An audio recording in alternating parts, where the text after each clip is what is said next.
Quick zero Coke. Watching my figure, Max. Obviously. All right, got it going live. Wait for the people to start coming on, which doesn't normally take very long.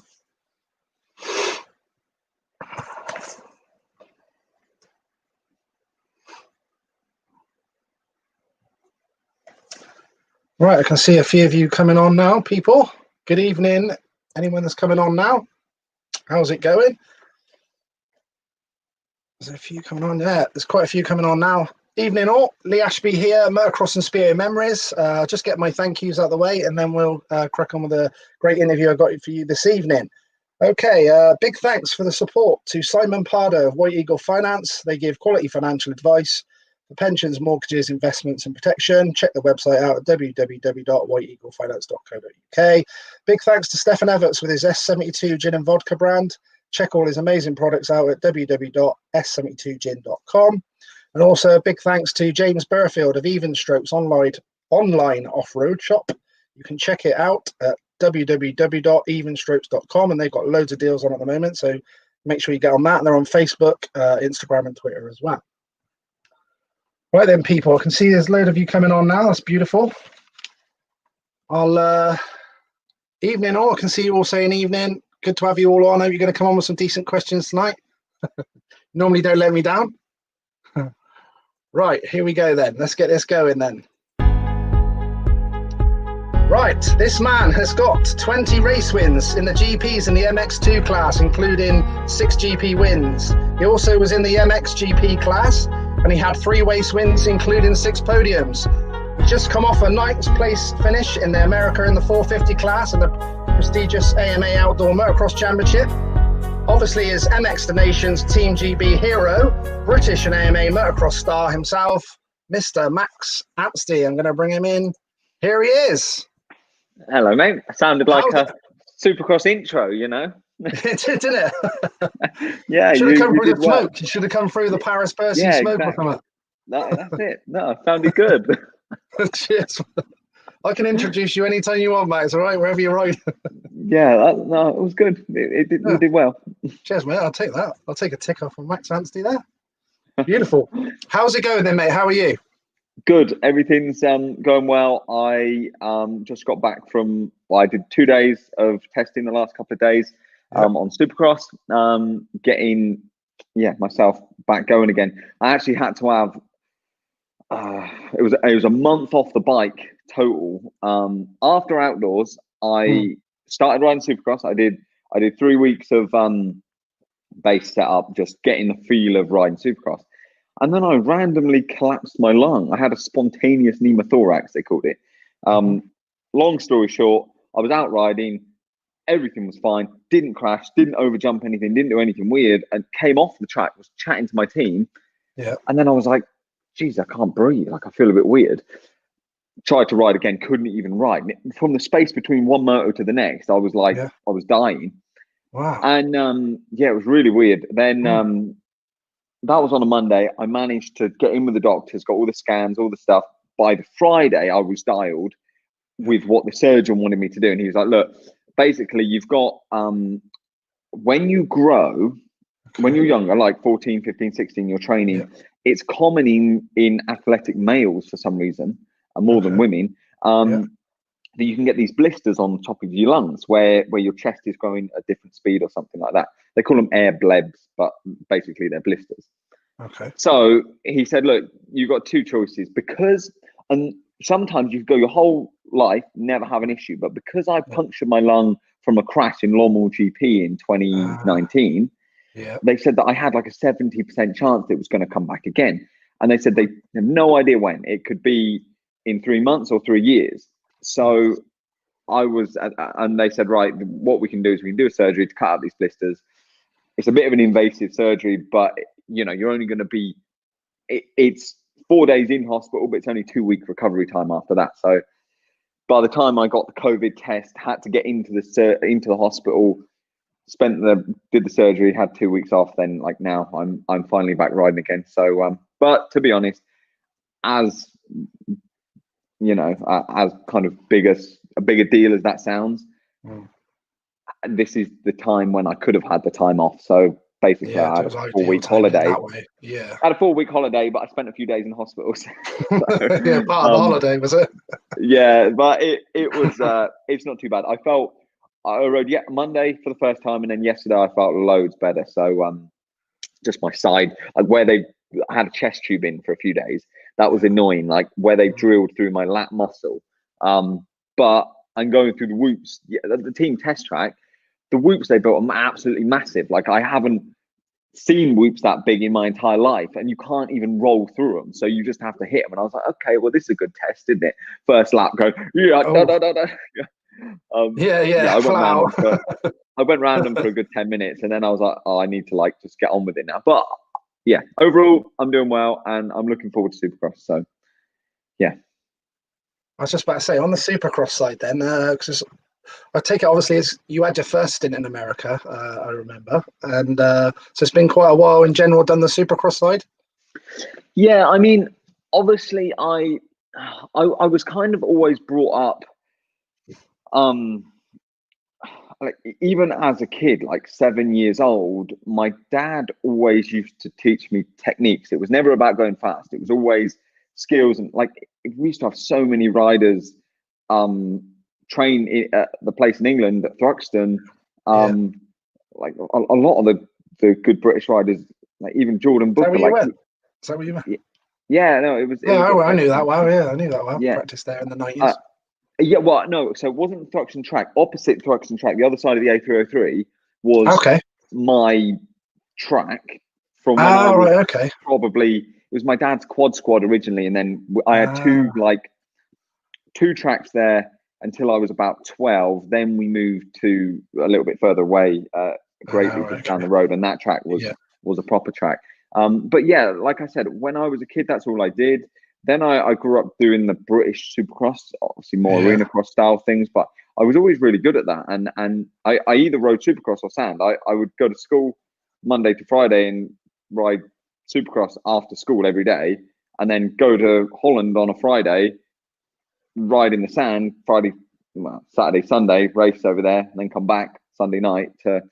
So I was kind of always doing those two things. And then I got the deal to go to America when I was young, when I was 14, with the KTM thing, learned a little bit, turned professional in 2016, and did my first Supercross season when I was 16 with Star Racing, Yamaha, back in the day, and was good. I was good on Supercross. I was young. I was a little bit inexperienced I used to crash a little bit, but I was still I was still there or thereabouts. I mean, I qualified second, was strong in a few races. So, and then I came back to Europe, and I've been obviously going from deal to deal in Europe and doing the GPs, and I've loved it. But I always had in the back of my mind, and the people closest to me knew that if I finished my whole career in Europe without having another go at Supercross, which was what I was always good at, I raced Bercy, I raced all of those races like when I was a kid up until 14, 15. And then I've been racing GPs for a while. When I go back to England to my track at Greatly, I've still got a Supercross track, and I'd always do laps. Like, I mean, half the time when I was out based in Belgium, where the teams want you to be there, it was tough to come back. But whenever I did come back, I would always be on the Supercross track. Like, I'd always be having a go. And I always wanted to do Bercy when I was with the other teams, but when you're with a GP team, you're contracted to do the GPs. Like, they don't want anything to take away from the World Championship, so it's tough. Even when we were with Husky with Ice One, Polan, I think he was my teammate there. He really wanted to do Bercy, and I was like, yeah, I'll do Bercy, but it just didn't work with testing and preparing for the GPs. You didn't want to take anything away from that. So yeah, I've always been pretty good at the Supercross naturally, and it's coming. I mean, I'm not silly. I'm old enough to know that these Americans are going to be exceptionally good at what I'm about to go and do. I'm going into their back garden. It's like them coming to Matterley. You know, Yeah. all right, Yeah. I know what I'm doing around there, but I'm going to go into their back garden, and I Yeah. don't expect it to be easy. But I'm going to prepare as well as I can. I think I've got a good group of people around me to just help me with a bit of experience and bike setup and things like that. And yeah, I'm going to go and get stuck into it and go and have a good time, I think.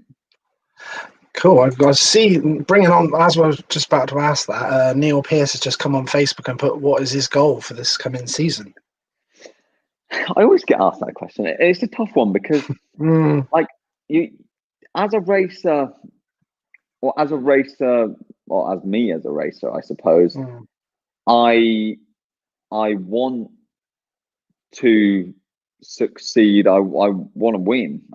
But I'm also not silly, like I just said, in the fact that they're going to be really exceptionally good. So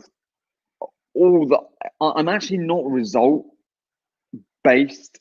Yeah. Goal orientated. I'm process orientated. Yep. Which that kind of means is I know if I'm executing my plan each week as well as I can, then I go and perform as well as I can at the weekend. And we're going to go into the first round, and there's going to be a hell of a lot to learn. And geez, I mean, it's going to be hard even just to get into the main event. There's a hell of a lot of good guys. So we get in there. Yeah. Then we figure out where we are. We get our feet wet, and we go, okay, right. Now here's where I can start stepping up and figuring it out. I want to win. I want to win a championship, but it's. I know from the outside, it's probably like, oh well, that's. I know realistically that's not going to happen in the first year, but that could be a 2 or 3 year goal. Yeah. And I mean, if it did happen in the first year, I think it would, you know. But we'll take it. We'll take it. Yeah, I just want to be inside the top. I just want to make the main, the first one, then inside the top 10, then battle up with the top Supercross guys, learn, figure it out. But yeah, like I said, I'm more process orientated. I know if I've executed my plan as well as I can, and still I don't know if my plan, I'm basically, I'm doing it a lot myself. I'm running my GP plan, but I've kind of modified it for Supercross. You know, my plan might be a bit unconventional for the Americans. A lot of their stuff is speed straight away, whereas I'm doing a lot of base work. I'm doing a lot of laps, but at 80% at the moment, just trying to get my laps in on a Supercross track and get comfortable doing that, not trying to get arm pump, or because it's quite different from the outdoors. So I think, yeah, I'm process orientated, but obviously the end goal is to perform, to win races. Like when I was in the GPs, I wanted to win. It's you know, I want to be on the podium, want to win races. So it's just getting to that, and I'll figure out a way how to get the best out of myself to be as close as I can to that. Okay, fair enough. How old were you when you actually first got on a bike then, Max? 3. I can never remember a time without bikes in my life. No. I mean, I used to watch my dad when I was really little, and I've just always ridden. I think to be honest, I had this injury with my Achilles this time last year actually, and I had near on 7 months off of racing, and that was a lot, and that was probably the longest time I think I'd ever had off, the bike. It was a year. No, it was a year from my last race was Lommel 2019, and it was over a year until I lined up at Loretta Lynn's for the first AMA Outdoor National. So, I mean, I know it was a crazy year with I mean, it is a crazy year with COVID and coronavirus and whatever. So it kind of pushed everything back, but it was definitely something that for me, I'd never had that amount of time off. Bit alien, almost. Yeah, but I mean, luckily I moved to America, so I wasn't exactly bored. It was like, okay, I spent enough time figuring out, like, just even getting this house, like getting a sofa, getting fridges, to move your whole life. Did it help you almost? Yeah, because it honestly it did, because I know to perform well at anything, you have to be comfortable. Your routine has to be good. Whereas when we came here, it took me 6 months just to figure out even what gyms I'm like. I didn't know. Yeah. I know it sounds silly, but in my job, riding a bike in Belgium, I knew the doctors to phone up, where to get blood tests, where to get fitness tests done, where to go for this, where to go for that, where, like, even what tracks to go to on what days, what supermarkets to go to, random things. It takes time to then get comfortable in a place, and that makes a difference. That gives you that extra 2%, you know, when you're comfortable. And it's taken, it's been a year now, and finally I feel like we've actually got a home, and I know what I'm doing.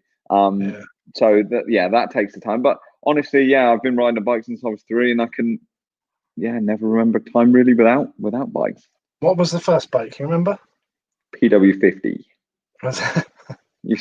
My dad used to take me out on Salisbury Plain. Oh, nice. That's not that far. I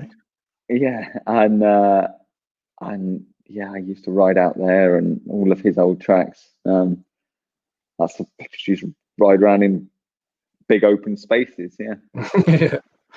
Well, who's the idols that you were when you were young? Did you look up to any professional guys that you liked? Any of the Americans, or was it Europeans? Or well, I mean, obviously Carmichael, Bubba, Everts. You know, I was actually stood on the turn, which is a weird thing about Matterley. Like, I was stood there in 06 when I was there. Everts passed him, and I was stood on that turn, and I was only a little thinking, and I remember when Billy McKenzie got the whole shot, and the crowd went absolutely wild, and it was the weirdest feeling for me racing it in 2017 when I got the whole shot. I just remembered that feeling, like, wow.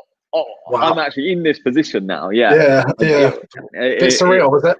Yeah, it was definitely. And especially when you're a kid, you look at Carmichael, you look at Bubba, you look at those guys, and you think, I'd never be able to even race on the same track as them. And then we kind of all grow up, and now you look at the guys like Hurlings, like Caroli, like, to kids, they're probably the same thing, but to me, they're the guys that I've been racing for a hell of a long time. So they're just the same. Still, if Carmichael lined up on the gate next to all of us, I'm sure we'd all be like, oh, you know, it's Carmichael. Shit. But sure. You know, but then I even had the same thing about I watched a British Championship when I was young, when I was like, I don't know, 13 or 14. Can't remember where it was. It might have been Pontrillis or something. I went there for a Kawasaki day, and I think Mike Brown was racing. Mike Brown won. Remember Brad Anderson like cleaning loads of people out or something. It was like a big thing. And I used to think, wow, like, I don't even think I'd ever be able to go that fast. And yet when I raced the British Championship in MX2, it didn't even feel like the same thing. It was just like, I'm there to do my job. Bang, bang, bang, bang, bang. And it's crazy. Yeah. Right, we better get into these people's questions. I can see there's hundreds in there already. They're away, Max. Right, here we go. Let's get into what they're saying here. Oh, James Monster Brown said, I'm still waiting for my race shirt.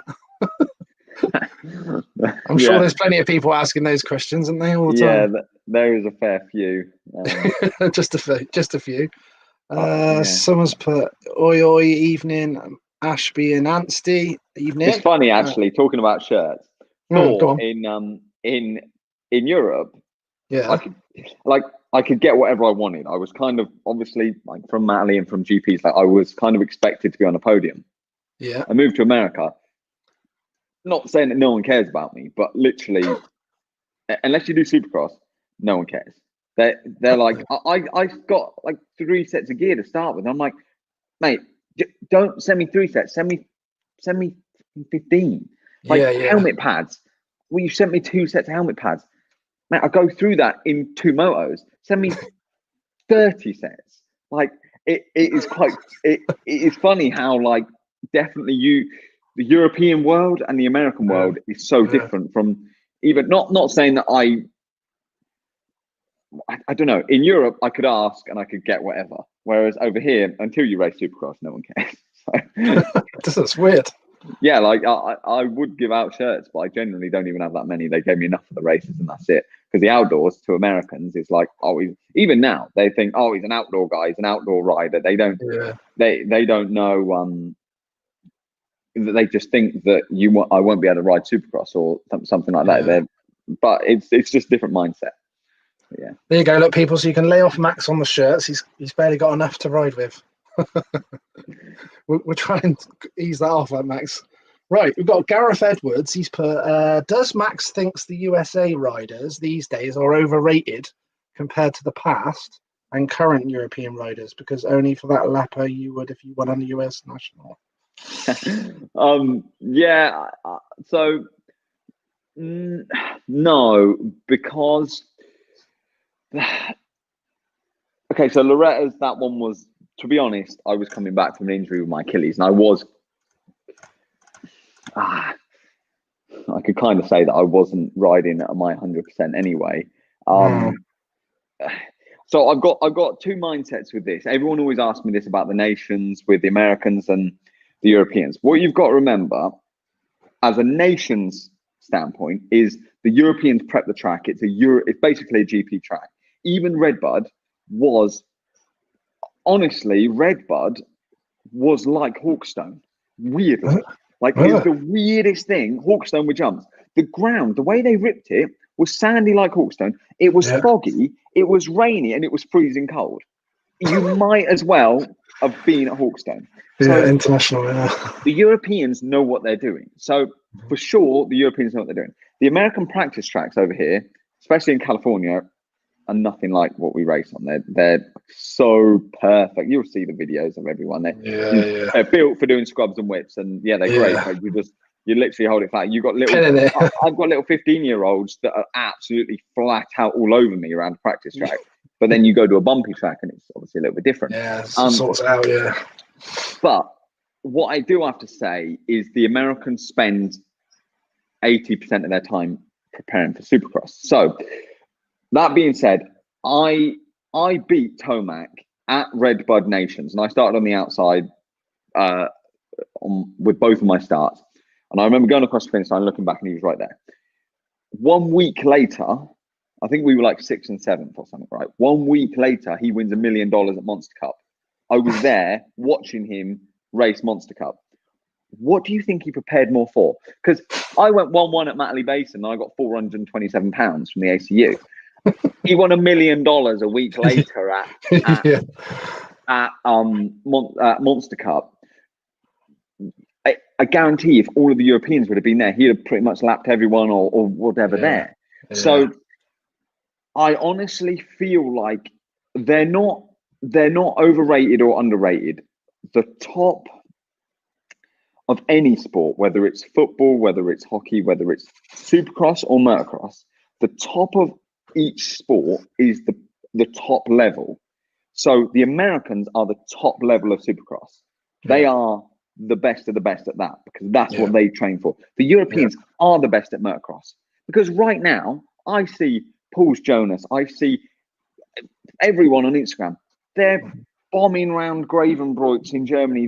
They're flat out around Lommel. They're training for Motocross. Whereas we now, I mean, obviously I class myself as being in America.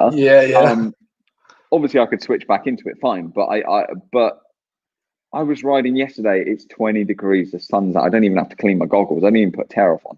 And we're doing Supercross. It's a different thing. It's so personally, and with outdoors as well. The Americans are good at their outdoor stuff because their tracks are prepped their way. They have a bit of experience. The bikes are different from Europe as well, because in Europe, another thing you've got to remember in GPs is there's no production rule. So like KTMs and Huskies, they all have bigger frames in Europe. They're different. They're factory bikes. Whereas here in America, the bikes, even though they might look the same, they're not. They're much more production. Like my Suzuki is much more stock than what you would say a factory MXGP bike is. But there's lots of different rules. So it is slightly different. The Americans are good on their American national outdoor tracks, and they are fast. But they're prepped slightly different. They're really grippy. They're tacky. There's big braking bumps. There's big jumps. It's not like going to Arco or Italy. If you took all of these Americans to Czech Republic or Italy or St. John, maybe not St. John because that's a bit more tacky, but a lot of those like slippery, horrible tracks or the sandier tracks, they wouldn't have no idea what to do. They wouldn't have an idea because their bikes are different, and the bikes have to be a lot stiffer in America. So my American bike wouldn't work in GPs. Yeah, I'm with you. So honestly, it's a really tough question, but I don't think, like you've had Villapoto come from America to GPs, it's very difficult to do because the GP riders are the best of the best at what they do, but the Americans are also really good at what they do. So I think you just have to kind of respect both. And when they do try, not many people can mix. And it's even like what I'm doing now. Everyone told me, oh, you need to be on a 250 like Lawrence's and go to American. I kind of already did that, but I can ride Supercross. There's not many guys. I know guys who had a go at it. I think Prado would be pretty handy at Supercross and a couple of the French guys, but the French are good at it. But honestly, it's like two different sports. It's different. Totally different thing, yeah. Sure. Right, we've got this guy must know you, I reckon, but hasn't registered on the thing. But it's put, "Hi Max, awesome results, bloody brilliant. What's your off-season training program, and how's it going on the brownie points situation with the missus? As we have another busy sidecar GP 2021 lap out loud." Does that ring a bell? Who that could be? A busy sidecar GP 2021. Brownie point situation with the missus.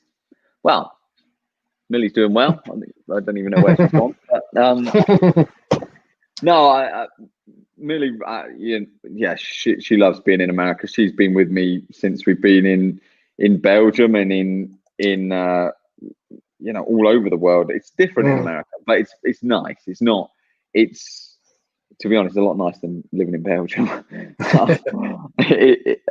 The weather's nice. There's different, and I kind of feel like this is definitely where I want to be at the moment, and the racing is cool. Like, the way they make it look and all that stuff. And I've done a lot of years of GPs, but again, it's something that has always brought me back to here. And I'm lucky that Millie really supports me with that and wants to do that. If she didn't like America, it would be really tough. And it's been hard this year. Like, we haven't been able to go back. We haven't been able to see anyone. No one's been able to fly out. Normally, my friends would have flown out to watch the first race. Even our dogs. We've got two little dogs. They're like our children. Well, they are our children, and they're with Millie's parents. We're with Millie's mum, and it's like we can see them on FaceTime, but we can't even go back to get them and bring them out. Like, it's a pain. Like, so it doesn't feel like completely home. As far as the off-season training program goes, I've had. So we didn't have that long since the outdoors. So outdoors, I did 3 weeks of just Supercross riding. I've had a month off now, and now I've just started again building my base. And we've got 7 weeks until the first Supercross. And the Supercross schedule is a bit weird, like 3 races in a week, and I've got to be in Texas for a little while, and I don't really know how that's all going to work. But yeah, I'm basically making my training program. I know how to train from the GPs. I know it's different for Supercross, but I'm kind of planning a lot of my riding schedules around that, just with different timings and different things like that. So I'm riding Monday, Tuesday, Thursday, Friday. Other days off, I'm in the gym or cycling. Next week we've got to do some photo shoots and testing, Tuesday, Wednesday, Thursday. So there's a few different things coming in and out, but the majority of it is just getting the work done on the bike, getting my laps in. Getting laps in on Supercross is quite hard. Like 60 laps is quite a lot on a Supercross track. Yeah. Because it's very intense. Your heart rate's really high. Like yesterday, I kind of had a month off. My heart rate was like 190 something. And you're like, you're really pumping up more than outdoors. Outdoors, you've got more space to breathe and to relax. So it's one of those. But I think my program is solid. I've been working a lot of stability stuff with my foot. I still work with my gym trainer, my physical guy, Kev from Step One Fitness. He's actually Dean Wilson's cousin. He lives up in Scotland. So I've worked with him since 2014, on and off with teams. But I trust him, and he's he FaceTimed me the other day, and we're going through a bit of training in my garage because a lot of things are closed. And and just working on stability with that. You know, I'm older now, so I know the fundamentals of what I need to do. But my training program's stepping up now. It's going to be quite intense for the next 6-7 weeks until we get ready to go and race. Awesome. That's what all the hard work would be for. Another one that's not registered here. I thought this question might come up. It's come up quite quick. Would Max consider coming back to MXGP? I mean, yeah. At the moment, I'm here. It's like this deal came about last minute, but the deal would have to be right. The deal's got to be right with if that was the case. But definitely, I don't feel like the time is right yet because I want to give this a proper shot.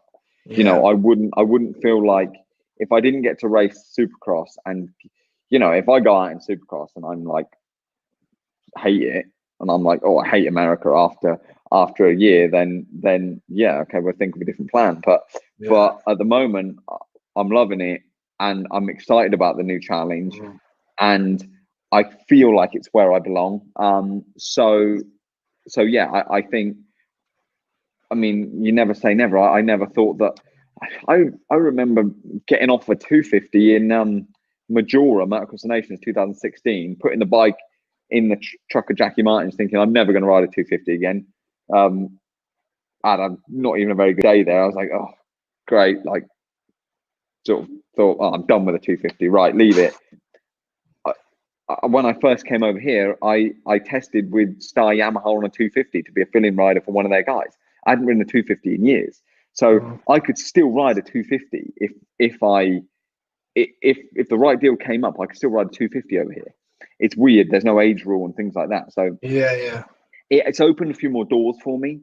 But yeah, obviously MXGP. I love MXGP, but I do realize how hard it is. How hard it is to compete with the Jeffreys, the Carolis, the Geysers, unless you have that support on the team around you. And it's also hard being British. I think a lot of people struggle with living in Belgium. You know, Tommy would say the same. It not so much struggle, but you feel like you're in someone else's. Let's just say, for instance, right, we go to a track. Jeffrey might have already been riding in the morning because he knows them all. Whereas when I come to England, I can go to Cussy Scores or Winterbourne Gunner because I know Justin. I can go to the tracks, and like I know it's kind of different, but it's like I can work better because it's like, oh, people want you to come and ride. When you're in Belgium, I feel like I'm just another number on the track. It's like when Carola goes to Italy, you always see he's got thousands of people there when he's riding at local tracks, and he gets to ride when he wants to ride and things like that. It's tough. Same with Geyser in Slovenia, he makes it work. The plan to be successful in GPs is different for each person. I can ride in the sand, so I've had a bit of time to think about this. But if I rode for a full factory team with good support with bike, all of that stuff, and you got to make sure you have enough money. I could work my track in England, create the environment that I want to create to go and do a good job, like what Geyser does when he stays in Slovenia doing his thing. That's how you could do it, but it's so difficult. It sounds simple, but it's so difficult to do because each team has their own opinion on what you should do, and you need to live in Belgium. You need to be close to the team. And I'm not saying Belgium's a bad thing, but there's just that extra few percent of making the difference.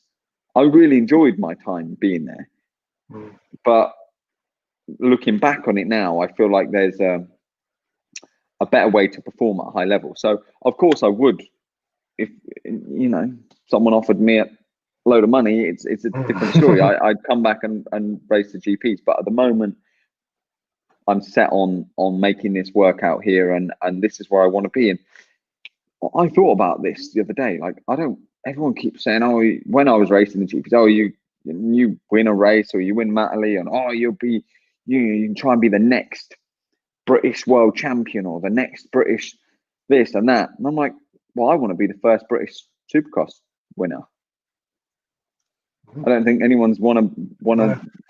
Yeah, I don't think any. I'll be the first to do this in America. So that's cool. That'd be very cool. Yeah.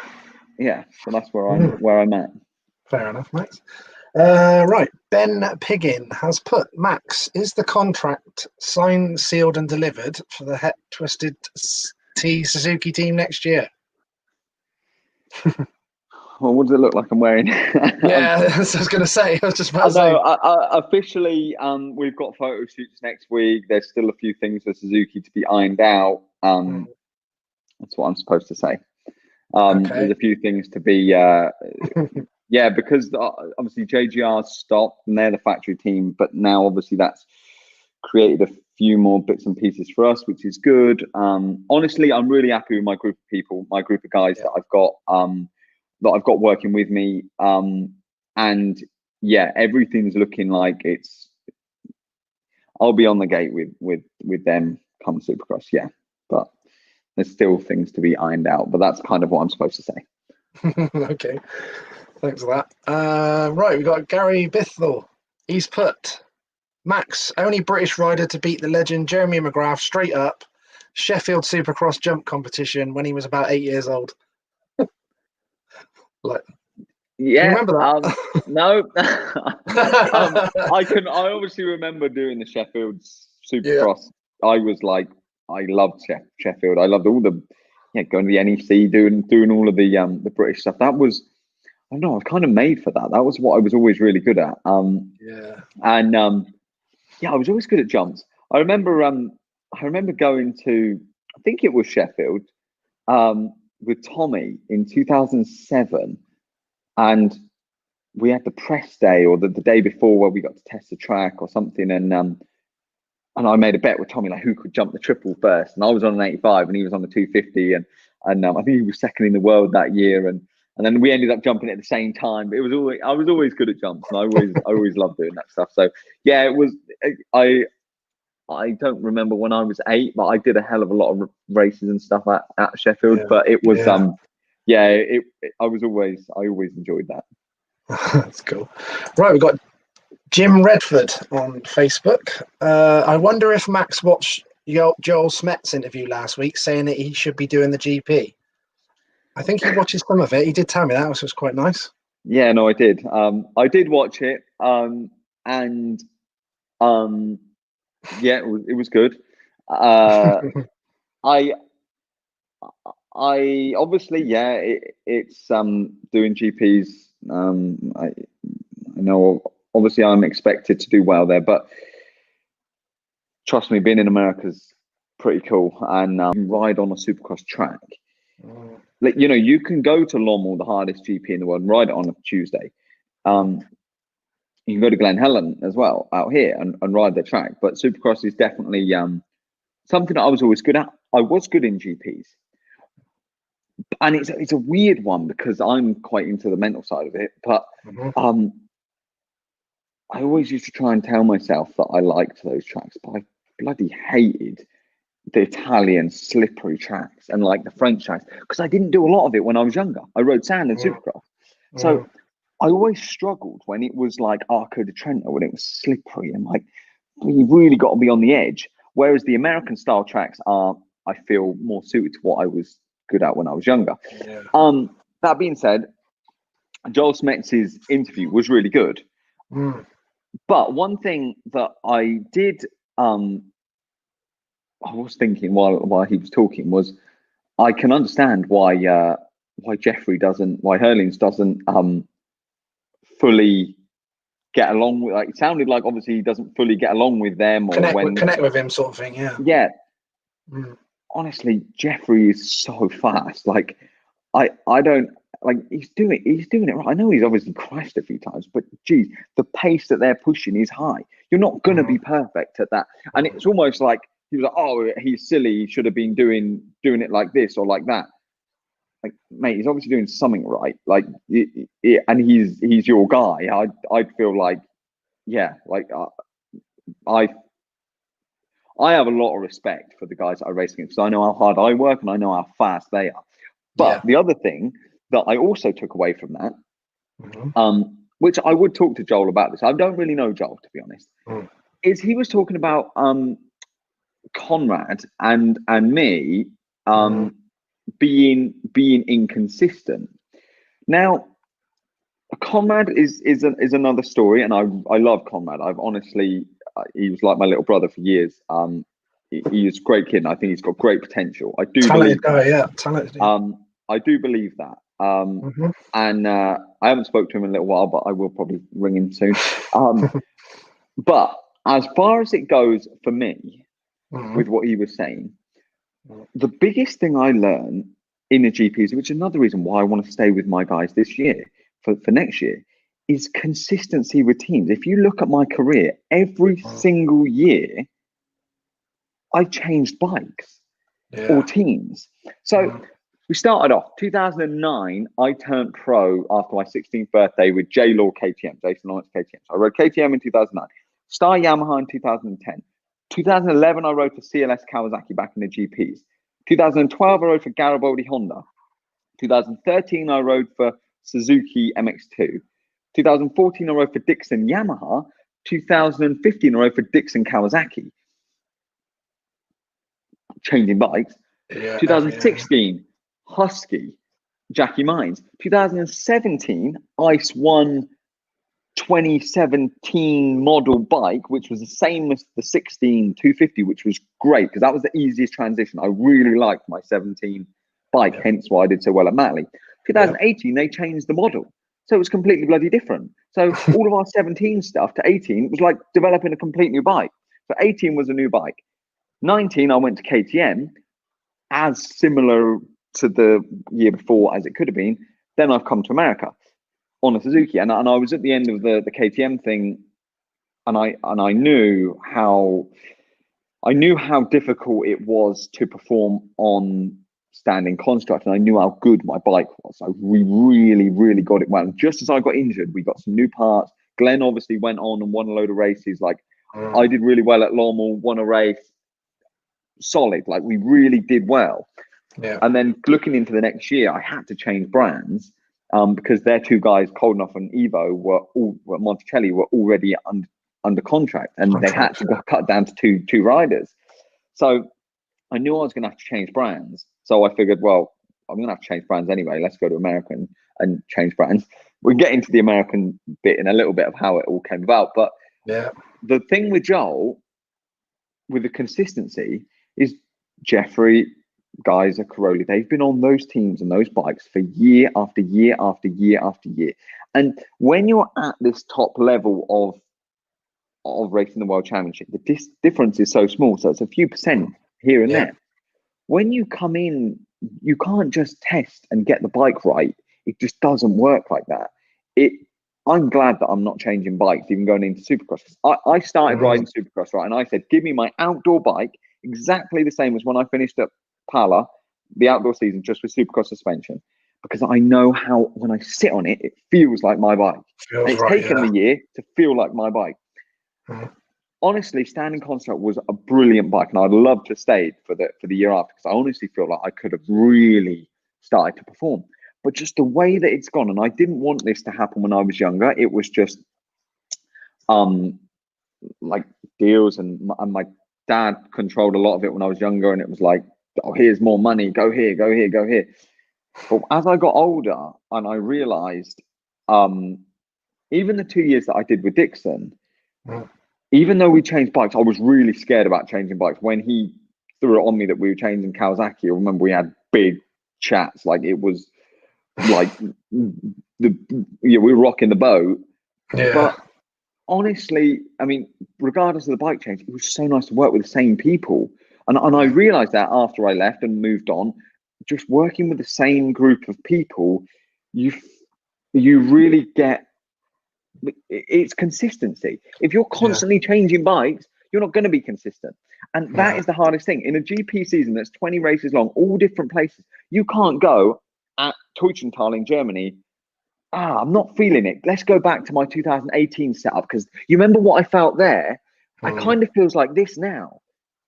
If you're on a different bike with a whole group of different people, you can't do that. So you're like, okay, well, let's go 2 clicks this way. And I go, oh, fuck, it didn't work. By the end of the weekend, you're like, oh, I wish I could do it again, because I actually have learned a lot. So again, that's kind of where I'm getting at with these guys. Is my plan for the outdoors was to build a base, to try things. I was testing throughout the outdoors. I was doing silly things. I don't like testing, but I was like, worst case scenario, I'm going to get a 12, because to be honest, I could sit 12 pretty easy over a top 10.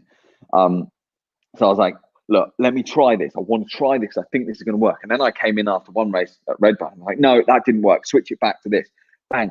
And we're learning for next year. But like I was saying with Joel, he was like, oh, I don't understand with consistency, and maybe it's the plan's not right. And he's very big on his plan. And I am I'm very big on plans as well.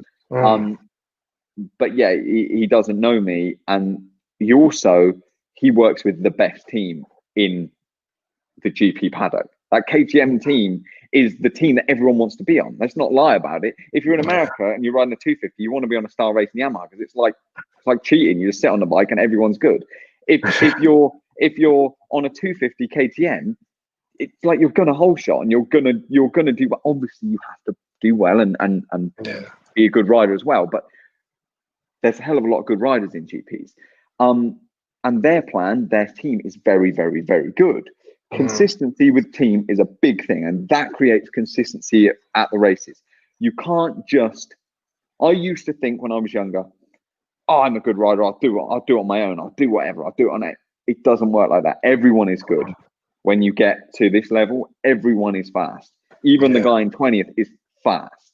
Yeah. It's about consistency. It's about the whole package. So I feel that looking back is where the consistency was lacking with me, was just settings, was just going the wrong way with things at the wrong races, and not knowing, and like you're dealing with new people each year.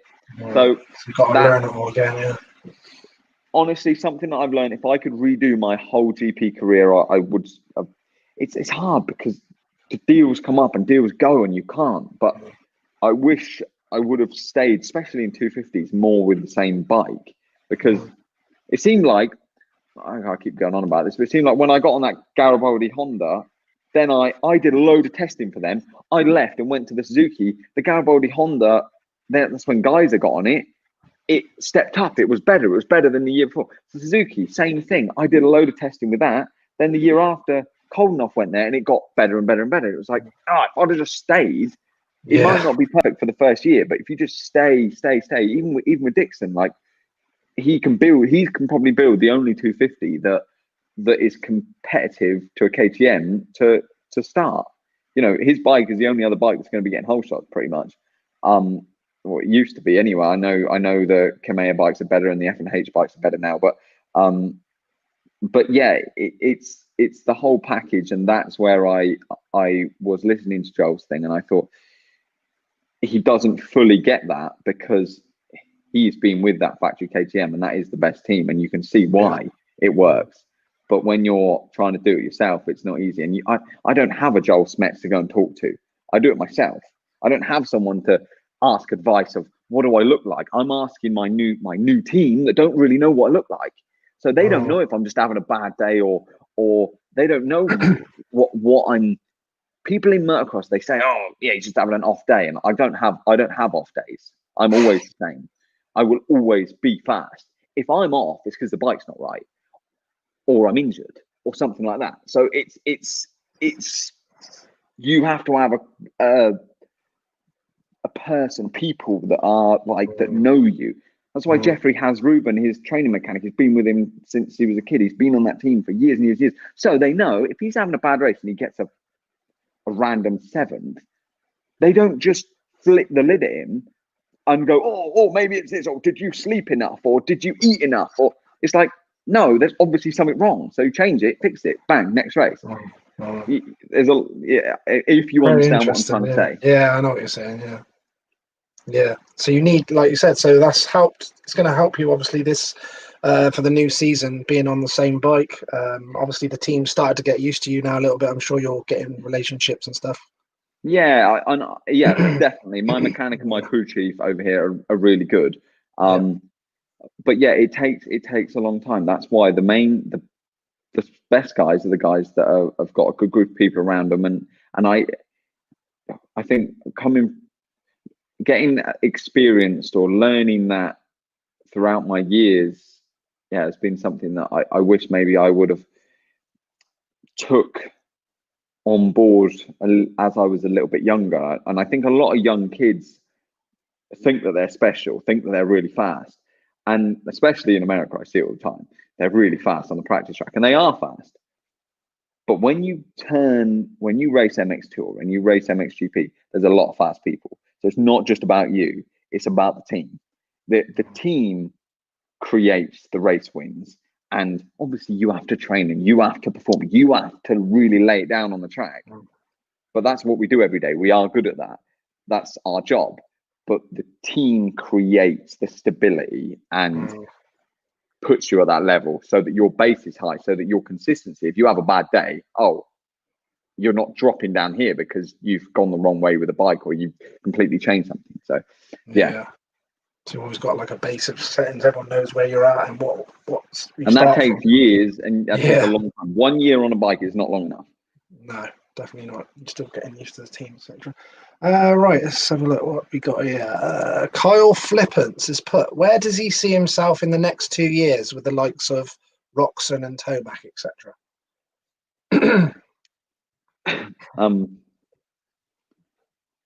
Well, I don't know. I'm there to race them, aren't I mean, it's not. They got to get into him next year. Yeah, exactly. I'm here to race. I'm not. Again, I've said this before. I'm not silly. I know they're obviously going to be amazing at what they do. My goal. I've already talked about my goal, but going into Supercross, obviously, I want to learn. I want to see where I'm at, get my feet wet. Yeah, I'll get stuck in. You know, I'm there to get stuck into them. And I don't really care who it is. You know, I've raced Jeffrey and Caroli and DeSalle and Polan since for the last few years. And I've raced Tomac, and in the outdoors I raced Roxon quite a lot when we were younger. So I raced Tomac in the outdoors and had a few good races with him. Started next to him, beat him out the gate a few times. Obviously they are good at what they do, so I've just got to figure out how to perform my best. I know it sounds a bit bad, but I'm not really bothered. Like, I'm not really bothered whether I'm racing Roxon or Tomac. If they're injured, great. There's going to be someone else. You know, There's going to be Webb. There's going to be Anderson. Stacked whatever. Yeah. There's no point in looking at the other guys. Nah. Like I respect everyone because I know they are very, very good. But I can't look at them and even Sexton. He watch the videos of him riding around Bubba's track the other day. Like, mate, he looks unreal, but like, I'm not there, so I don't really care. I'm like, okay, I'm just doing my thing. So yeah. So all you can do is your thing. There's no name on this one. They've put, what round of the Supercross are you most looking forward to? Don't know. I mean, I've probably Daytona. I honestly so many iconic ones, to be fair, aren't there? Well, yeah, it's strange that there's no Anaheim. Like, Anaheim for me as a kid, you know, I came out. My dad used to bring me out when I was 6, 7, 8, 9, 10. Pretty much every year, I'd always go to Anaheim and watch. I was sat in the stands. I loved it. So it's weird that there's not going to be an Anaheim, or maybe it might be near to the end of the season with TVA or to be announced, whatever round. But normally it's always the first round. I've not been to Houston. I've not been to Indianapolis.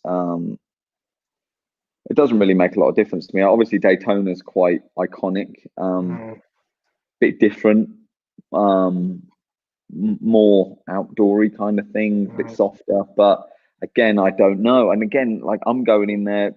Luckily, my team have a bit of thing, but I don't know if I go in there with more an outdoor setup or more of a Supercross setup. What the Supercross bike feels like riding more in the sandy stuff. Like, I actually don't really know. So there's a lot of learning to do. But I'm looking forward to all of them because, to be honest, a lot to look forward to. For sure. Supercross is just sick, you know. Supercross is cool, and I mean, it's a shame that there was no.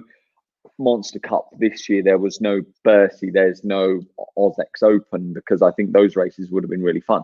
And definitely, if everything goes well and throughout next year, at the end of the year, I'd love to come and do Bercy and come and do those races for warm up for the year after. But yeah, I know it's a crazy year, but I'm honestly looking forward to all of them.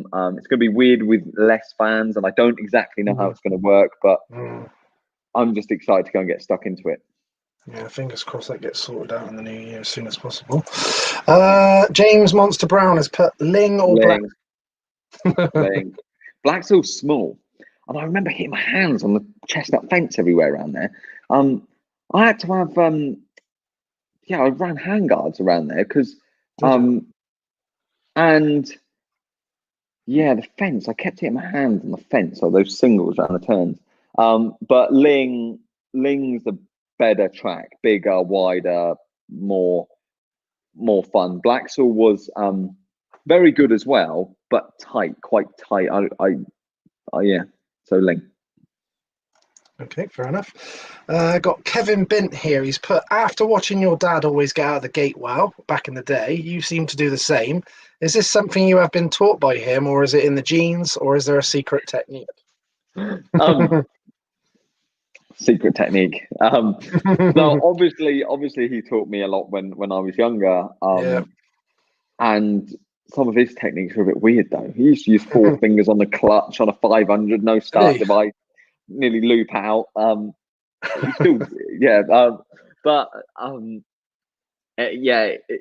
Obviously he has.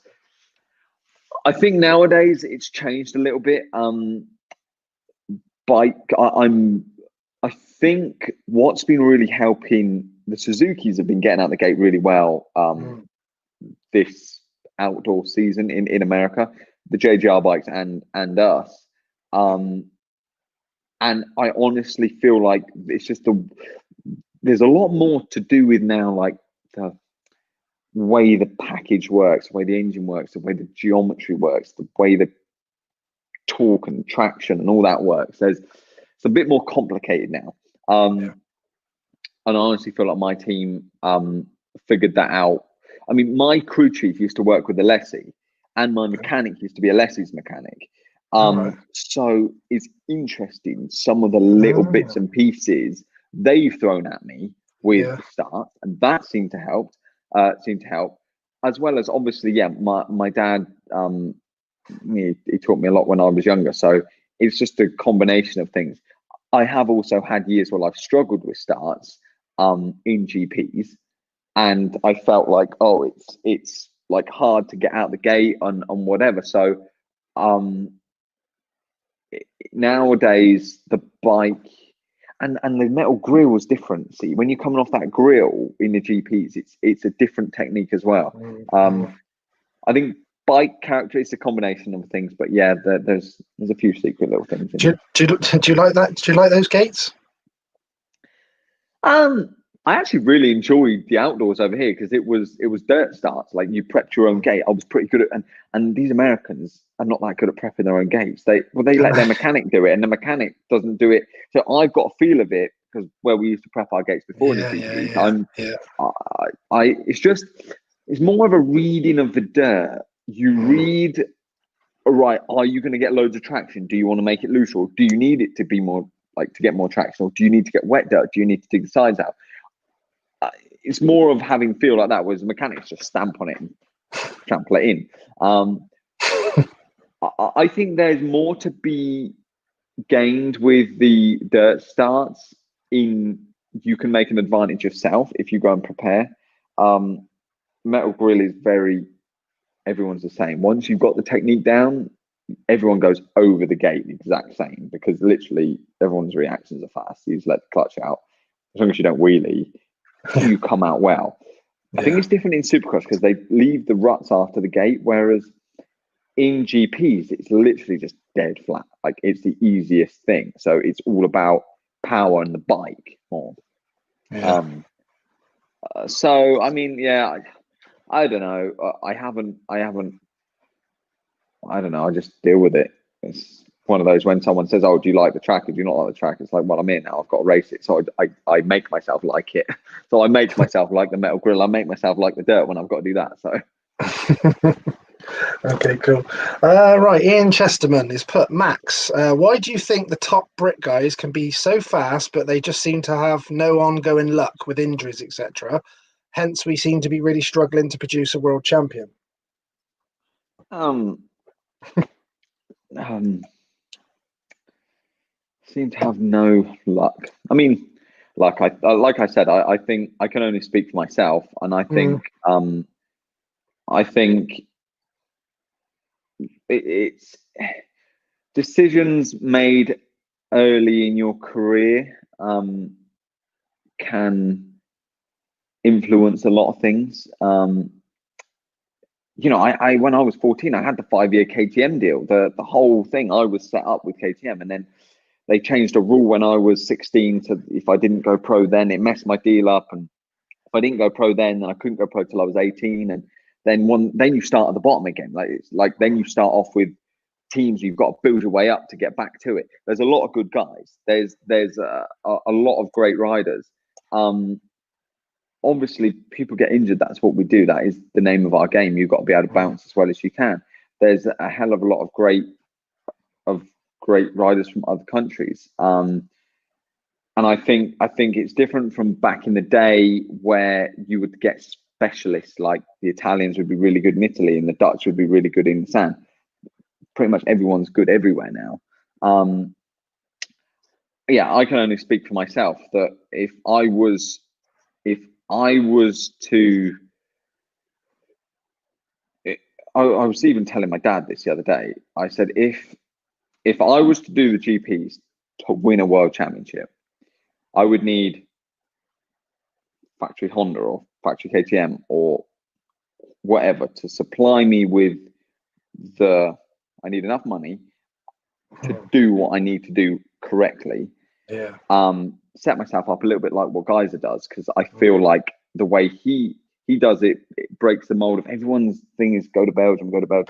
But he's going home, yeah. I can ride in the sand. When I lived with Dixon, I lived in England and I actually had great years racing because I was pretty happy. The guys were like funny and I used to ride at home a lot.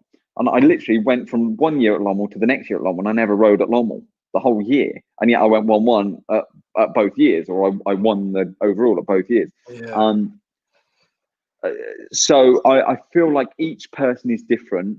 Each choices and decisions that are made, it's you've got to put yourself in the right position to be with the right people to do a good job. So yeah, I think that's and I think the age rule is making it difficult. You know, like me and Jeffrey moved up at the same time, whereas I was effectively, and I don't really like saying it because I want to beat everyone, and I wouldn't even want to be. I don't know, like if you win a world championship and you're not, I feel like, yeah, you have to beat the main guys there. Yeah. But I feel like I was the second winningest 250 rider of those years. It was me and then Ferrandis, because Jeffrey won pretty much everything. If Jeffrey didn't win, I would win, or Ferrandis would win. And Jonas was good, and then after that, but me and Jeffrey moved up at the same time. So I did think like, if I had another year, maybe I could have won the championship, but could have, would have, should have. You don't know. It's a bit like Ben, Ben Watson. He's got to go 450 now, and obviously you can say there's young kids and but you know, it's more difficult in. I mean, look at what Ferrandis did. You know, Ferrandis left. He could have probably been a championship contender, and he's gone to America. And look at how well he's doing over here. Look at how many championships he's won, and the amount of money he's probably making by winning all these races. It's all about being in the right place at the right time with the right team, making the right decisions, being in the right spot, and being happy and comfortable and training. And there's a hell of a lot of things. Honestly, there's not just one answer. there's a hell of a lot of things to make this puzzle work. It's got to be a massive package. What are your actual personal views on that age restriction thing in the Again, like with Startgate, I hadn't really thought about it too much because I was like, I got to deal with it, so it is what it is. But I do quite like it in America now being here that there isn't the age rule. It's like it opens more doors. So I could go and ride a 250 if I got a decent 250 deal. I could go and ride. Like they were even talking about me doing that. That was like a conversation. That was a serious conversation of if we could get the factory bikes, we could do this. Like I could go and do 450 West Coast and 250 East Coast or whatever.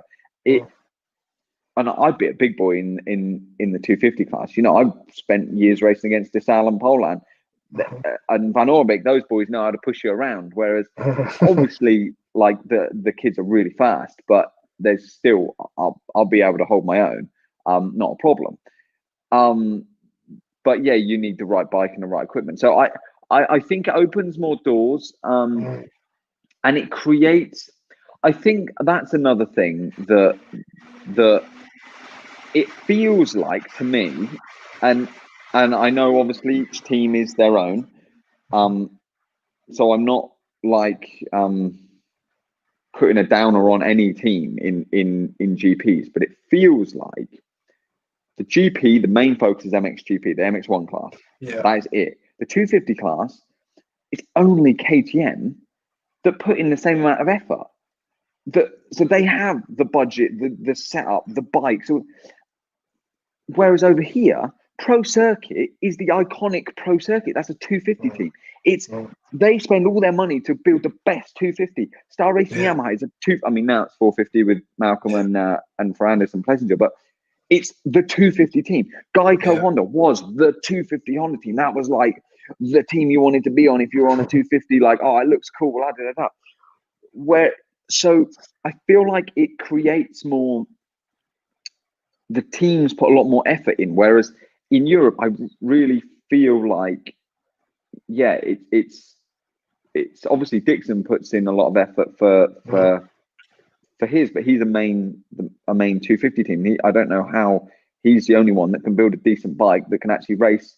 That back when I was racing, that was like competitive with the KTMs, because KTMs was a step ahead.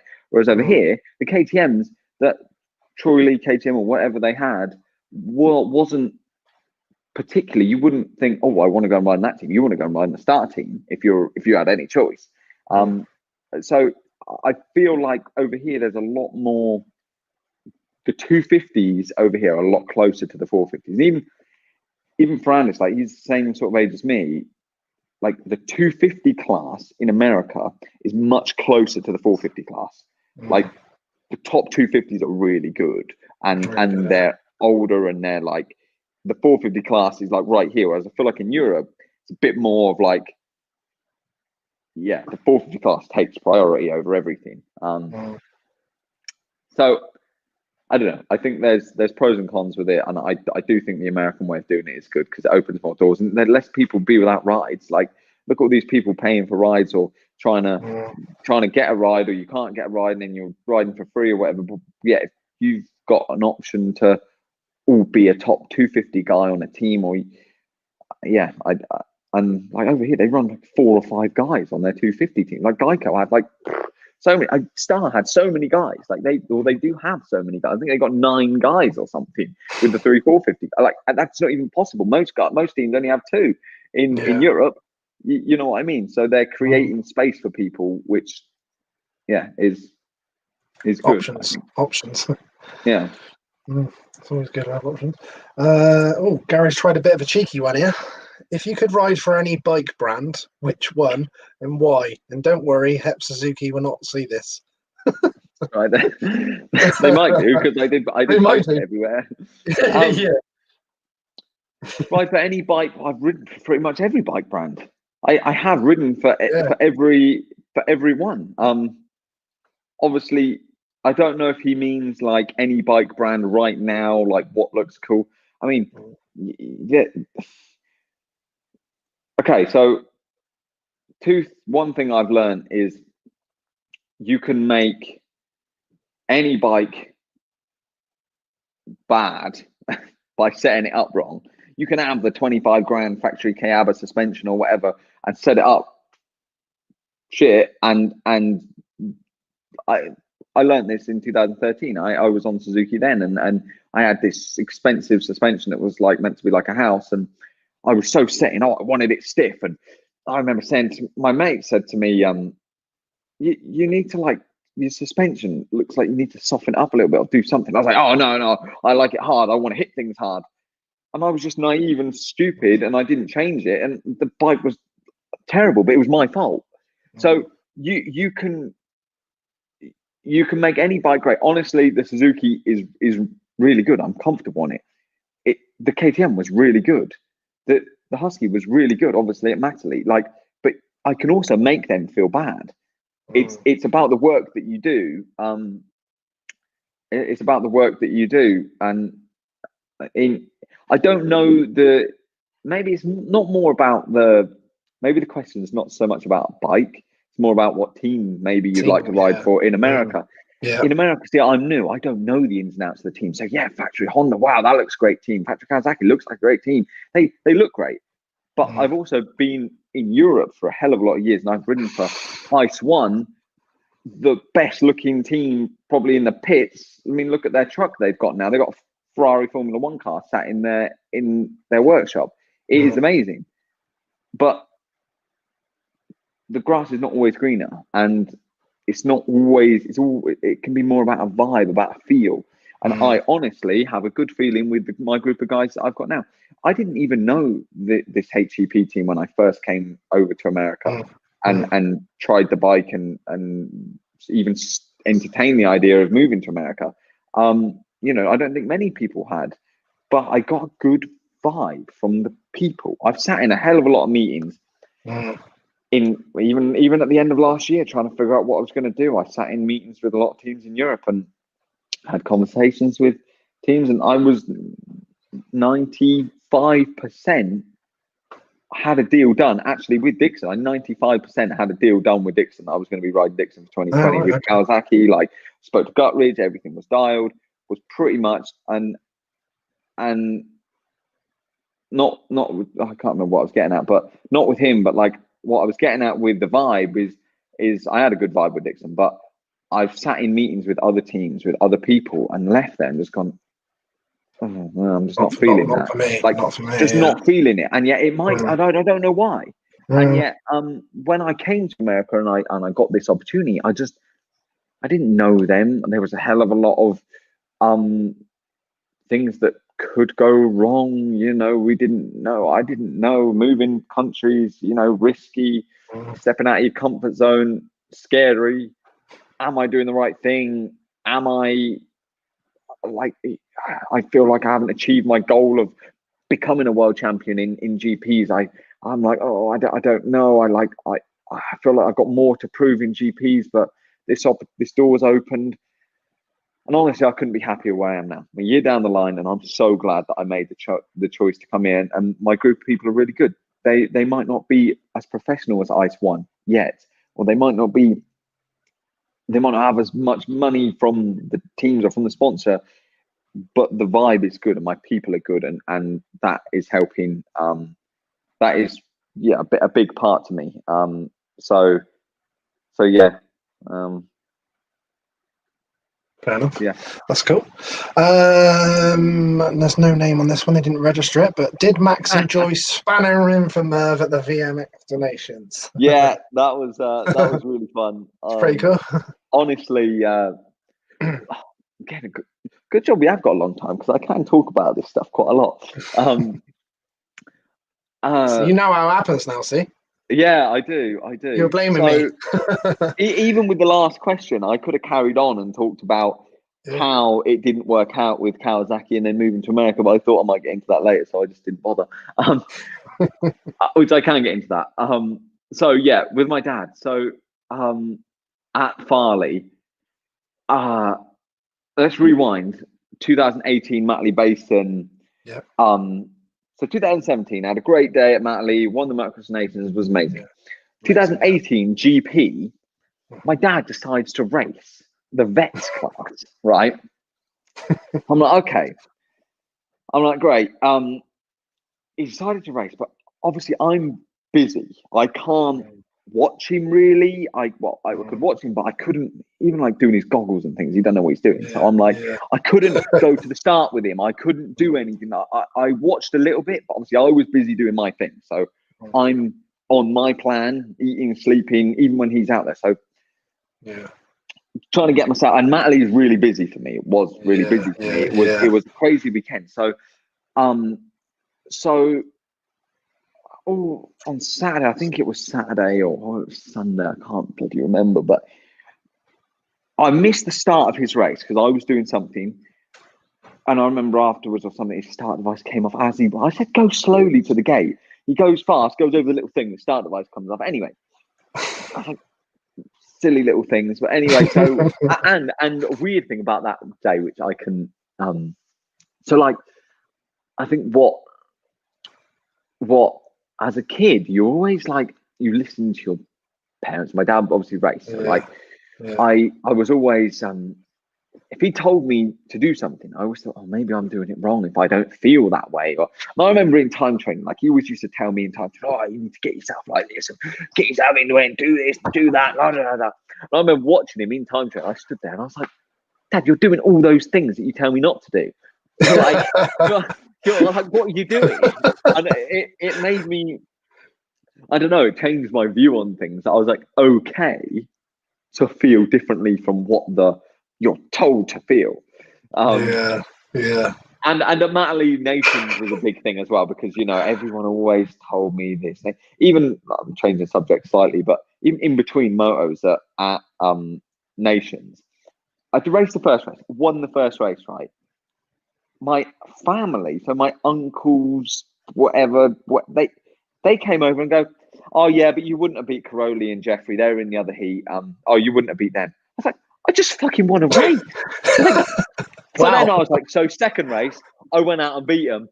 And then I was like, I literally just felt like I wasn't cocky. I wasn't whatever. I just felt content. I just felt attainment. I was like, there's nothing anyone can say. Yeah. There's nothing. No one can say anything right now. That was honestly the best feeling about Matt. Yeah, in between races, they were like, oh yeah, you wouldn't have beat them. And I was like, I did it the second race. I was like, what are you going to say now? Come at me.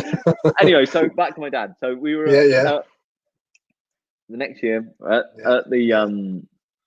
at Mali, he decides to race. So I missed the start of his race. So I go and look around the track before my motor. So I think it's my dad's race, MX2, then me.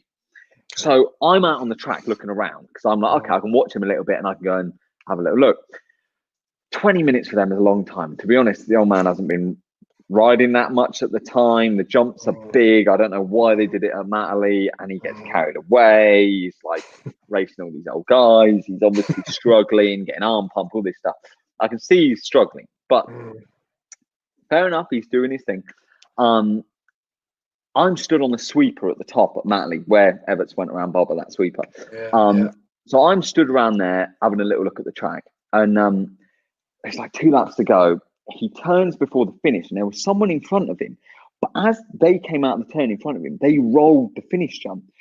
This guy was a lapper, but he was hanging, like he was barely getting around. So he rolled the finish jump. My dad's going up to the finish jump, and I'm like, oh shit, I can see that this is like, I was like, as the blokes like rolled up the landing, my dad landed straight on top of this bloke. Oh my God. On the finish line at Matley. And it was hard packed. So I ran from the top. I ran to him, right? And it's probably taken me 2 minutes with my boots and gear on. And then he's just laid in between the two things, face down, his peak's down like this. He's in the dirt, just going like fucking. I mean, I knew he wasn't dead because he was breathing, but he was out. Like it was 2 minutes when I got to him, but then the medics wouldn't come because they had the yellow flags out, and the medics don't fully understand. I knew they weren't jumping the jump because once the red cross flags out, they're not jumping, and I know as a rider, like they're not going to jump. So, but the medics wouldn't come to him until they finished the race because they were rolling the finish. But obviously, I got to him. They were shouting at me, and I'm like, "What? It's my fucking dad!" Like, and he looks like he's like. When I crash, it's different. Like, I've never been on the other side of it. Like, seen him. I don't know. I loved one doing it. Yeah, it was weird. Like, for me, I don't mind if I crash and knock myself out. It's like, all right, I deal with it. Like, yeah, right, I'm a bit out of it. But seeing him led there, and he was led there for a good 5-6 minutes, completely gone. And like his leg was all bent up, and I was like, "Oh no!" Like I was just there. I was pouring water on him because I was like, "All right, cool him down." So it's quite hot. He was out of it, but I didn't move him because obviously I didn't want like to do anything. I tried to straighten his leg a little bit because his leg was bent up, but anyway, his leg was all right. Finally, they carted him off to hospital. So they carted him off to hospital. I'm on the fucking line. So I meant to go back. MX2's gone out, and then I meant to race. And then, like, literally, it just flattened me. The whole, like, I went from having a great weekend at Matterley in 2017 to that weekend just being flat. And I was like, Dad, never race when I'm racing, please. But yeah, literally, he phoned me. He collapsed both lungs. He broke ribs, broke his shoulder blade, broke his collarbone. Fucking broke something else. I don't know. He was in hospital for like 2 weeks. Every day he phoned me and said, "So where did I jump the quad? Did I crash on the quad?" And I was like, "No, finish jump."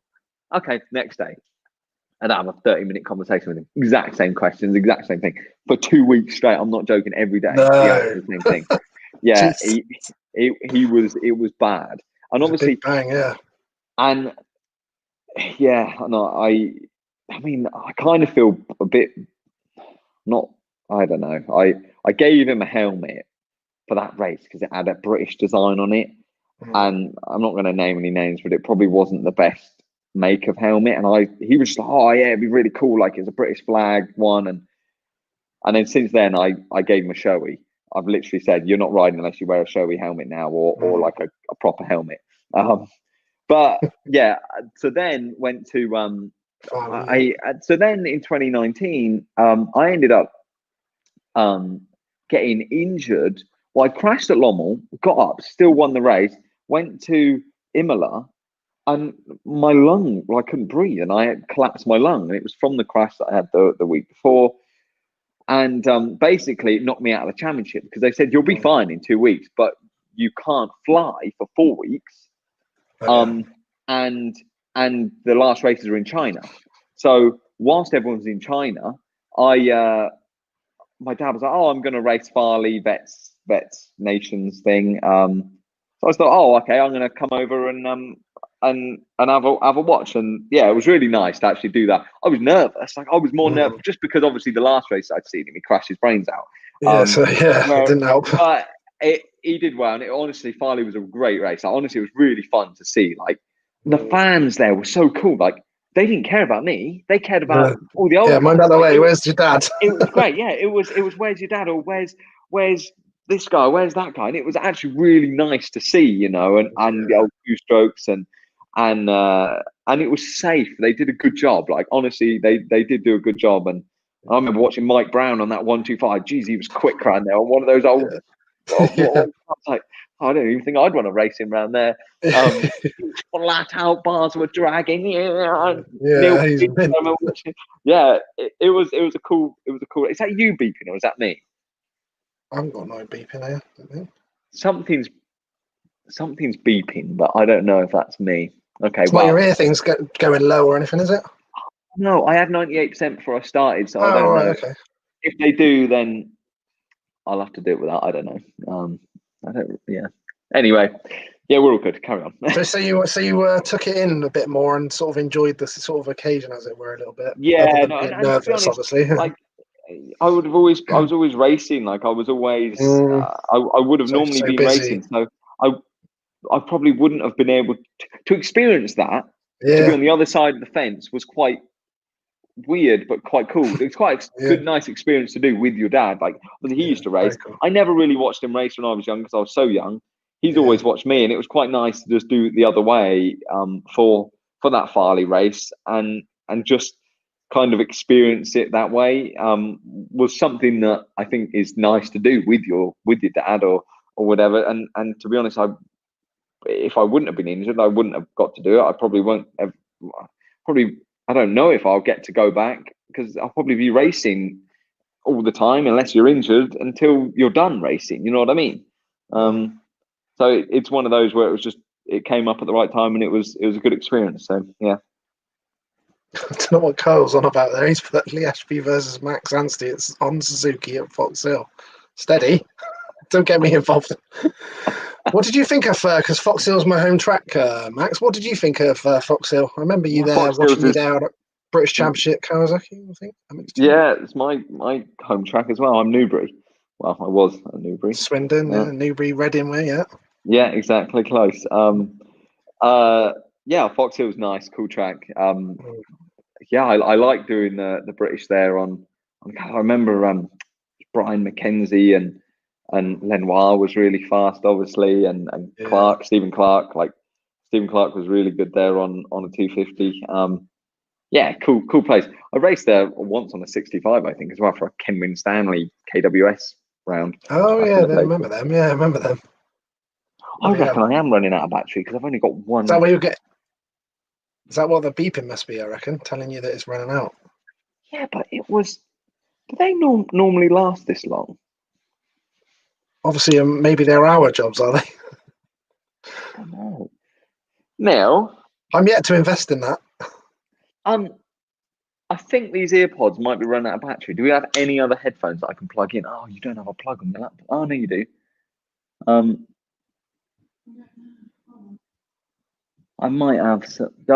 I've got one. Sometimes that's the only decent thing about the older ones, is you don't have to worry about that.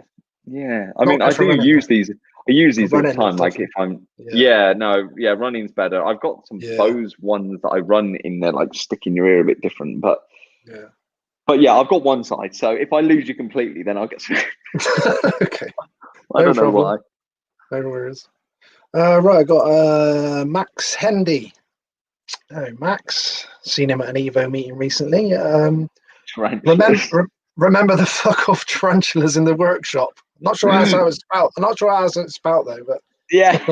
Well, we know what you mean, Max. We know what you mean.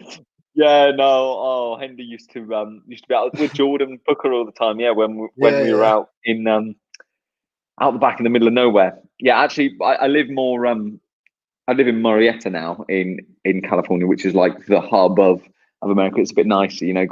Where I used to live when I was 14. 15, whatever. My dad's place was in the middle of nowhere, like 3 miles down a dirt road. For training and stuff, yeah, was great. We had no internet, no phone service, no nothing. It was just eat, sleep, riding, more riding. That was it. Yeah, and there was tarantulas. Well, I haven't seen a tarantula this year yet. I've seen a few snakes when I've been out cycling, but no don't tarantulas. Fancy that. Not fancy that. I don't fancy the spiders. No one really likes spiders, do they? No. Terry Ward put, "Hi Max, you've got to get your old man to do this." Yeah, we have. Tall Terry. I remember that'd be funny. When I was little. Yeah. That'd be a good one. It would. I don't know if he'd actually be able to figure it out. He's not. Someone would have to set him up. We have to do this for the older guys. Yeah. Some of the people that I was trying to sort out with Skype and all that, it was an absolute nightmare. Oh, I bet. It was. Even I struggled this morning with my Facebook. It logged me out, and then I couldn't get in. And then I was like, "Oh no! If we're going live on Facebook, I couldn't."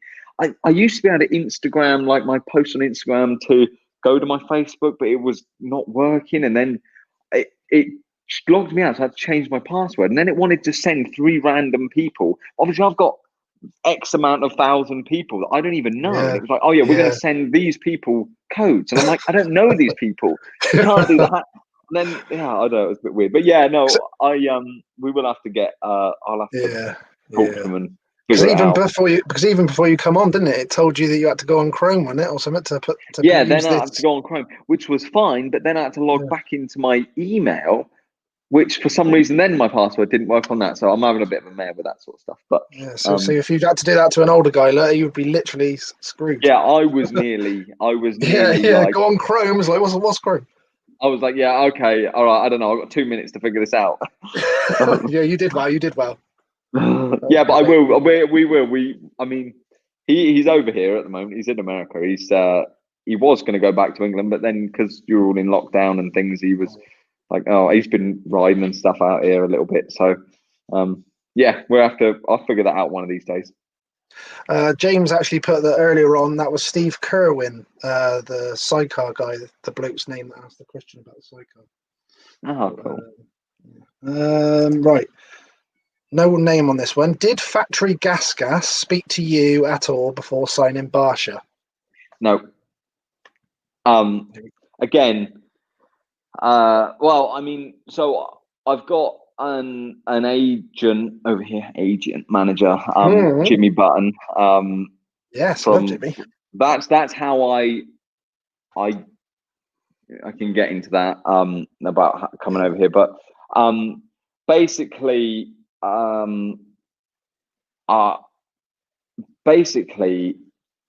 it's in America, like I said earlier, unless you do Supercross, no one cares. Yeah. Not that no one cares, but you're not worth anything. So it's the if Gascas were like, oh, okay, but they don't know how I ride Supercross. They don't, and it's until you go and do something in Supercross, then which is quite fun for me. Like now, I'm like the new kid. I'm like a 16-year-old again. I'm like a rookie. Like, okay, whatever I do is good. Even racing in America in the outdoors, like they were loving it. Like, oh wow, this English guy. And I'm like, do you not remember that I'm still pretty good in GPs? Like, it's like, wow, this guy's battling. Oh, he's doing so well. I remember listening to some of the race. I'm like, okay, cheers. Yeah, blowing my own trumpet. But yeah, it's the same with Supercross. Like now going into there, whatever I do is going to be good. And I've got no expectations. Yeah. You know, I don't know what I'm doing. I don't know how to hit whoops, so we'll see how fast I go through them. But I was doing that yesterday actually because the whoops were massive, and I was actually. Do you like the whoops? Do you like whoops? Yeah, I don't know why. I've always been. Yeah. Even it's a really weird thing as well. I don't know if I'm normal. I'm probably not normal with this, but like I'll be driving and my brain will be just somewhere else, and I'll be just seeing a set of whoops or seeing a start or seeing a jump. I'll be like, going through some whoops. Even when I was back in Europe, I was very into visualizing a lot. Or I am very into visualizing a lot, but it's weird. I can just see things and like switch into it even when my eyes are open. I can see a set of whoops right now. But I guess that's kind of because my brain's constantly going on riding. But no, with the whole gas thing, and different teams over here, I don't know whether they spoke to Jimmy. To be honest, he only speaks to me when something's more serious. Concrete, as it were, or whatever. But yeah, it's more like, to be honest, he lets me just crack on with my training. There's a lot of there's smoke and whatever. Yeah, like you waste energy thinking about I was happy with my guys, and I am happy with my guys, and my plan was just stay, sit, and ride, train, and yeah, we're going to Supercross. But I think after Supercross, going performing somewhat decent, you know, or might not. I might hate it. It might be terrible.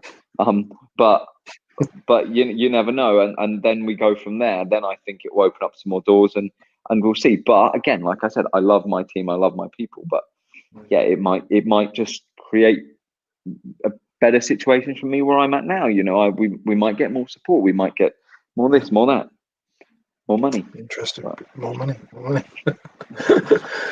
These people killing me tonight. They're all like not registering. Basically, just before they come on, they need to like click on it actually says click on this link before you go in, so they can gives them permission to use obviously their profile, so you can see them. Oh yeah, they're killing me tonight. There's loads of them. Anyway, so there's no name on this. It's put Max. Can you do weekly blog with Dino through the Supercross season? It would be TV gold, dude. Yeah, no, yeah, Dino is good. I am working on doing a more behind the scenes look at that. Like I am trying to. It's hard because when you're in the zone but I do know that that's what people want to see. So no, I am working on that, trying to get Oh, I think. Am I still there? Can you hear me? Yeah, I can still hear you. Is it one of them doing that? I'm out. Did you find me any headphones? Oh, what about my Bose big one things that I take on the plane? I'll like a bit of a. Oh yeah, maybe they don't have a microphone. This keeps beeping.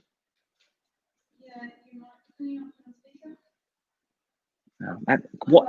Let me try and take it off and see if see if you can hear me all right, or if it echoes. Right, stay there. All right. Oh, there we go. Right, hold on. Let me just turn my volume up a bit. What's that like? Oh, actually, we can't hear you too well at the minute. Hang on, let me turn mine up. Maybe it's just mine. Can you hear me all right? Yours sounds very, very distant. Is yours turned up? I can't hear it.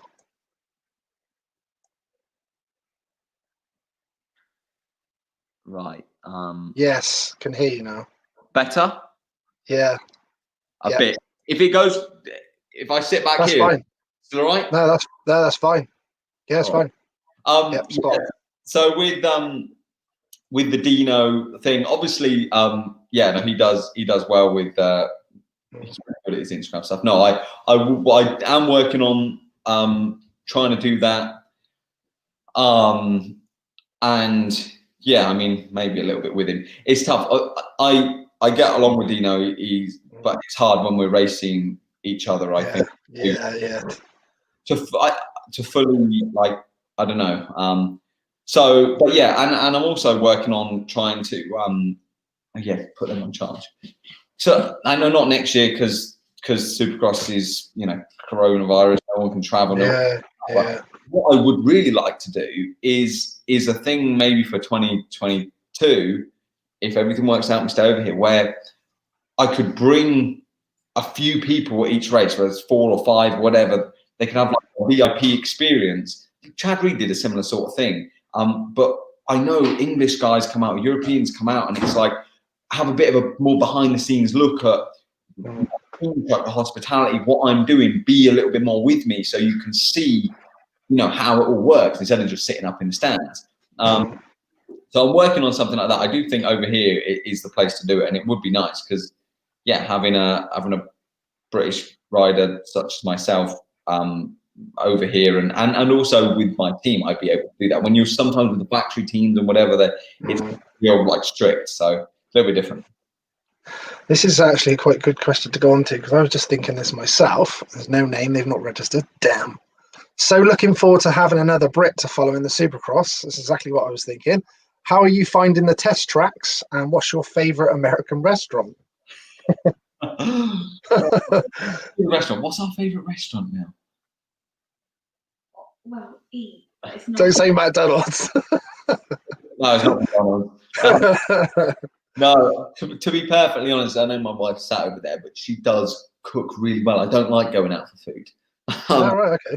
That's good. That's good. I don't like going out for food because my food here is nice, better. But no, I mean in the mall in Temecula, there's Yard House. There's like it is quite cool. And there's like Bushfire. Okay, it's this place in Temecula. I was in there once, saw Alden Baker and Cooper Webb and RJ Hampshire and someone else, and I was sat there like, oh, okay, this must be the hot spot. And then there's another place called Eat, which is like a healthy place, vegan place. So Ferrandis is in there all the time. So is he? Yeah, it's quite a there's quite a lot around there. So how am I finding the test tracks? Good. I was riding literally the last 2 days at the Suzuki track up still a few hours away, but just with my teammates. Felt good. Before my lung, I rode a few days at a few different tracks, felt good. Haven't really been with too many other guys. Can't even remember who I've ridden with. I've ridden with that Carson Mumford a little bit. I rode with Savacci one time. He was testing a different bike. Do you sometimes purposely like go out to practice with some guys just so you can sort of just bounce off speeds and that sort of thing? Tomorrow and Friday, I'm riding at the local tracks. I haven't been to Lake Elsinore and State Fair yet since they've been open. And they were texting me now actually about figuring out where we're going tomorrow. Because there's a few local tracks. Good, they get busy, but it's quite good. Motor Concepts guys are always out. Star Yamaha guys are always out. So it's quite good. For me, it's good. I need to learn. I need to start thinking, okay, if there's a section that I'm like, I'm not really sure what to do through it, there I can watch and learn and figure things out. Because like there's probably going to be some sort of obstacle on a track that I'm like, I've never done that before. So I don't really know what you're supposed to be doing. So yeah, just figuring out that and learning. But I honestly feel pretty good. I'm happy again. Consistency with the bike is very nice because I feel like I'm on my outdoor bike just with Supercross suspension. So when I sit on it, it feels nice. I'm just getting the timing down with the rhythms. I'm riding 80% at the moment and just working on a few things with the whoops. Obviously, whoops are a big part of when you're not a Supercross rider to figure that out. But no, overall, I don't seem to be struggling at the moment with anything, even rhythm sections, jumps. I'm pretty good. Again, it's kind of unknown, so we'll give it a few more weeks, try a few different tracks, see a few different people, and then go from there. Your career, obviously, to date, was there any guys that you really enjoyed racing personally? That you really enjoyed, whether that was in GP or in America now? Or? Enjoyed racing. Well, anyone that I beat, I enjoyed racing them. Yeah. No, I mean, I enjoy I tell you what, some of these outdoors were really fun this year. I had a great year this year, and I actually really enjoyed it. And I did have a good time racing these guys, like on these American tracks at Redbud and battling with Tomac sometimes, battling with other guys like Musquin or whatever. It was pretty cool.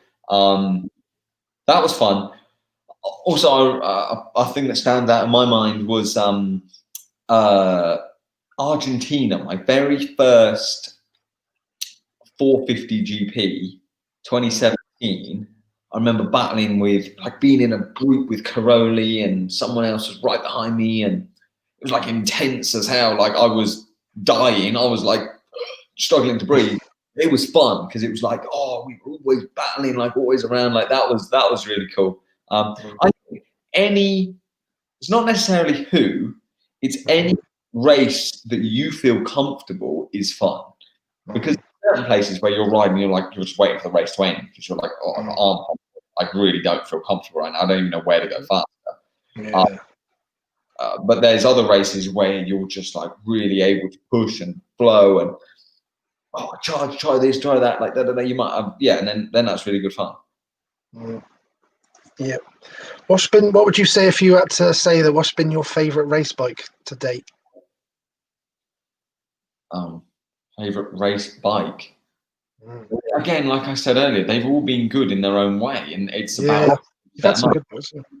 I mean, on the 250, the Dixon bikes were really, like the Dixon Yamaha I had along one year was really, really fast. That was like a step. That was really good. On a 450, my Matterley bike was I really felt comfortable in that 2017 Husky. And I really did like that. I felt really good on my standing construct KTM last year. I really felt like we got to a really good spot, and I feel comfortable on my Suzuki now.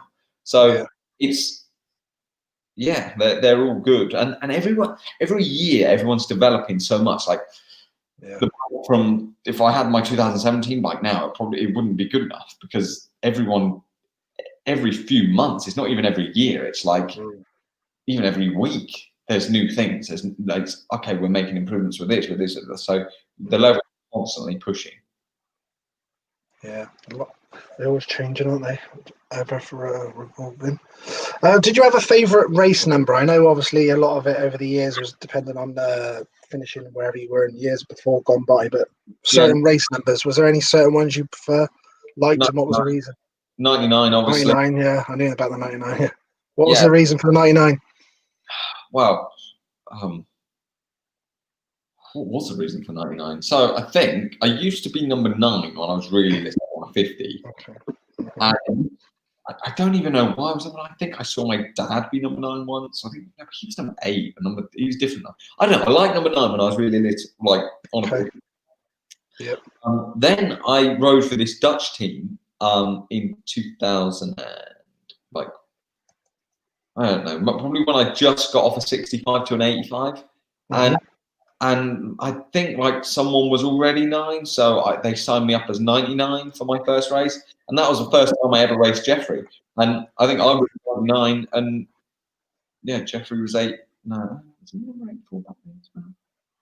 He used to be number 259 actually, like Koldenoff used to be when we were, and then he went to 84. But yeah, like then it just kind of 99 is me, you know, that for the GPs for X amount of years, 99 is Max Anstie. That is my, you know, it's like 84 is Herlings. It's like 94 is Roxon. It's 222 is Caroli. 99 is me. So it's just, I want to get back to 99 over here, but it's a really, really weird situation. I've got to be number 34 next year. Yeah, but I don't choose that. Like, it's weird. So in America, I couldn't. So try and get your head around this. It's really confusing. Okay. Even I couldn't figure it out. So me coming into this year, because I hadn't raced in America for a while, I had to be number 100. So number 100 to 110 is international riders. Okay. I tried to be number 109, but some guy from Chile or something was 109. So I tried to be number 101, couldn't do that. And eventually Millie liked number 3, so I was like, all right, I'll be number 103. Okay. I tried to then be like, I said, all right, I won't be number 100 to 110. I tried to be like 199. I tried to be 991. I tried to be whatever. Couldn't be any of those. So what happened in America is number 1. So if you win that championship, you have to be number 1. So number 2 to 9 is all champions. So like obviously 2's Webb, 3's Tomo, yeah. Bag it, whatever. So yeah. Go to 9. Then from 10 to 99 is all where you finished. It depends on your points. So they pick your place. But obviously then there's career numbers, which are also guys that have won championships, like Rock stays at 94. It's like Wilson's 15. Like whoever, there's all these numbers that then they stay the same each year. But so from number, it's like why Jet Lawrence is number 18 now. That's because he was like the lowest guy that didn't earn a career number. Really confusing. Yes, dear. So if I want to be number 99 again next year, I have to either win a championship or be top 10. No, so if I want to be, it's really confusing. So if I want to be like number 5, because Dungy hasn't raced, like 5's open. Ferrandis could have taken number 5, but I don't think he did. Or number 8 maybe is open. I don't know. If I want to be that, I have to win. But if I want to be my own number, so if I want to be number 99, I've got to be top 10 in points, Supercross and Motocross, 250 and 450. So if you understand that, so top 10 in points overall. So it's not just top 10 points for Supercross or Motocross, it's top 10 points overall and still top 10 over the 250 guys. So yeah, it's really confusing. So and then so now I've got to be number 34 because that's what number I was going to be 33 for a while, but now I'm 34. They just give you the number. That's why everyone in America changes numbers. So confusing. You look at these guys on these teams and you have no idea who they are because every year they change numbers, and it's because as long as you race and score points, they give you numbers. Basically, the lower number you are, the better you are. So I suppose you've got a 3 in it again, I suppose. Yeah, right. So it's a bit of a weird one then, Yeah, to say the least. Adam Entick, that was nearly number 99. He just didn't score enough points to be in the top 100. So he's now going to still be 722, whatever number he is. But he was like 20 points or something out of. If he'd have been number 99, it'd have been the weirdest thing. I'd have been going into that's my bike, but it's not. yeah. Right, I'm going to go for a couple of pictures actually while we're talking about numbers and stuff. Right, check this one. Mill, 2007. Nice. Yeah. Mm. You know where Max Anstie was saying that there's a tarantulas? That was in that barn down there. Was it? Yeah, 2013. That was the other place. Dixon Yamaha. Yeah. Great, Looks isn't it? like a British championship, is it? Yeah, that looks like Blackstone actually. Is it? Might be Canada Heights over, is it, Max? It looks a bit Canada Heightsy, maybe. Yeah, I remember they're flipping the wires going over, wouldn't it? It's always it looks like. I can't even. Yeah. Oh yeah, that's a Glen Helen on the REM. That's old. Yeah, it is odd. Yeah. I dug deep, Yeah. trying to find different ones doing that. Oh, this will be interesting. There's you on the old Honda. Garibaldi Honda. Yeah. So, did you enjoy that one? Yeah, that was good. I lived in Italy for a while. That was an experience. I actually lived with Tonkov, Alexander Tonkov. He's a Russian. Oh, yeah, I remember him. Yeah. Yeah, he had to go back to Russia. Like they wouldn't let him back in. Something weird happened with taxes or whatever. But yeah, he was a. It was weird living with him, but yeah, it was different living in Italy as well. But nice guys, nice team. Fox Hills. Yeah. Red plate. It was actually quite nicely prepped that time. I remember that. Yeah, that year, I honestly had some of the hardest races. I won races in GPs that were easier than winning British Championship races. Some of the British, yeah. I mean, I won. I managed to win every race that I did in the British, but some Fox Hills was a hard one. I remember coming downhill first lap and they'd flooded it, but water underneath my tear-offs, and I was sat back in 3rd or 4th for a long time, and then finally got. I think it was Brian McKenzie and Stephen Clark, or right at the end, and it was close. And Sterry was really fast too at those tracks. Yeah. Definitely the British guys around their own stuff are really yeah, exactly. Quite a few of the guys have said that, like the home guys in their home countries, in their own obviously championship, they're very quick there, but then they go to a GP and they will literally just get lost there. But nice one there. Yeah, I think that was 17. Yeah, that was probably 17. Proper training going on there. That's a fitness test, I think. That's a VO2 max test. That's in the Ice One workshop. Where the hell even was that? I've never even seen that picture. I can't remember if it was on your ones or I went through all of them. Proper stalking. Yeah, that's in the. So at Ice One, they would do fitness tests there. So yeah, the VO2 max tests. I've been able to get one because of COVID over here. I don't want to know to talk to, but everything was closed. Yeah, no, you couldn't do anything like that for this year. I mean, that's walking the track back in the day when I was 13 or 14 there. Yeah, look pretty young there. Oh, that's a nice one. Oh, yeah. Where that was that in Latvia? That could have been Latvia. Just trying to see if there's any giveaway on the podium. Yeah, no, that was a good one, though. Very good. Oh, yeah, that was 2017. One of the ones I probably got 3rd. Yeah, that was. Something like, is that when you first went on the bike, was it? Yeah, this was first few days on the Suzuki. Yeah, that was after a long time off with my foot. Does that seem a while ago now? Yeah, I mean, not. It's weird. Not that long ago. Like it. No. It's not, is it? Really? Like, yeah, it was only a couple of months before the start of the Outdoors, and the Outdoors was a quick series, and it's all happened pretty fast. I mean, my foot still aches now, still from that. It's not like I'm completely over it. No. It's nice to get back on the bike after you've had a while off anyway. Yeah, definitely. Mm. Oh, look at that. First photo. Yeah, that was a great day, wasn't it? Very, very good, mate. Oh yeah, that's back in the day as well. Dutch Championship. Used to race Jeffrey all the time. Do you enjoy that over there? Because obviously that's is that where you basically become the sand thing?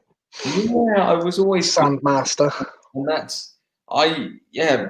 me and Jeffrey always used to race each other as kids and push each other. And then I think after that year, that's when I moved to America when I was 14. I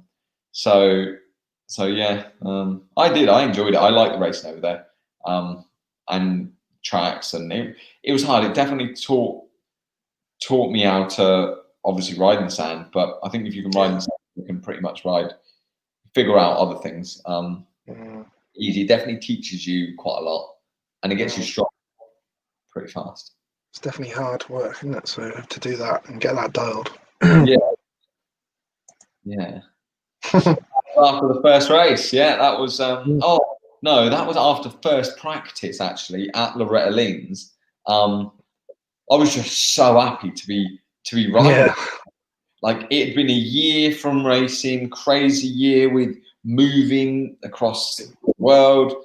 Yeah.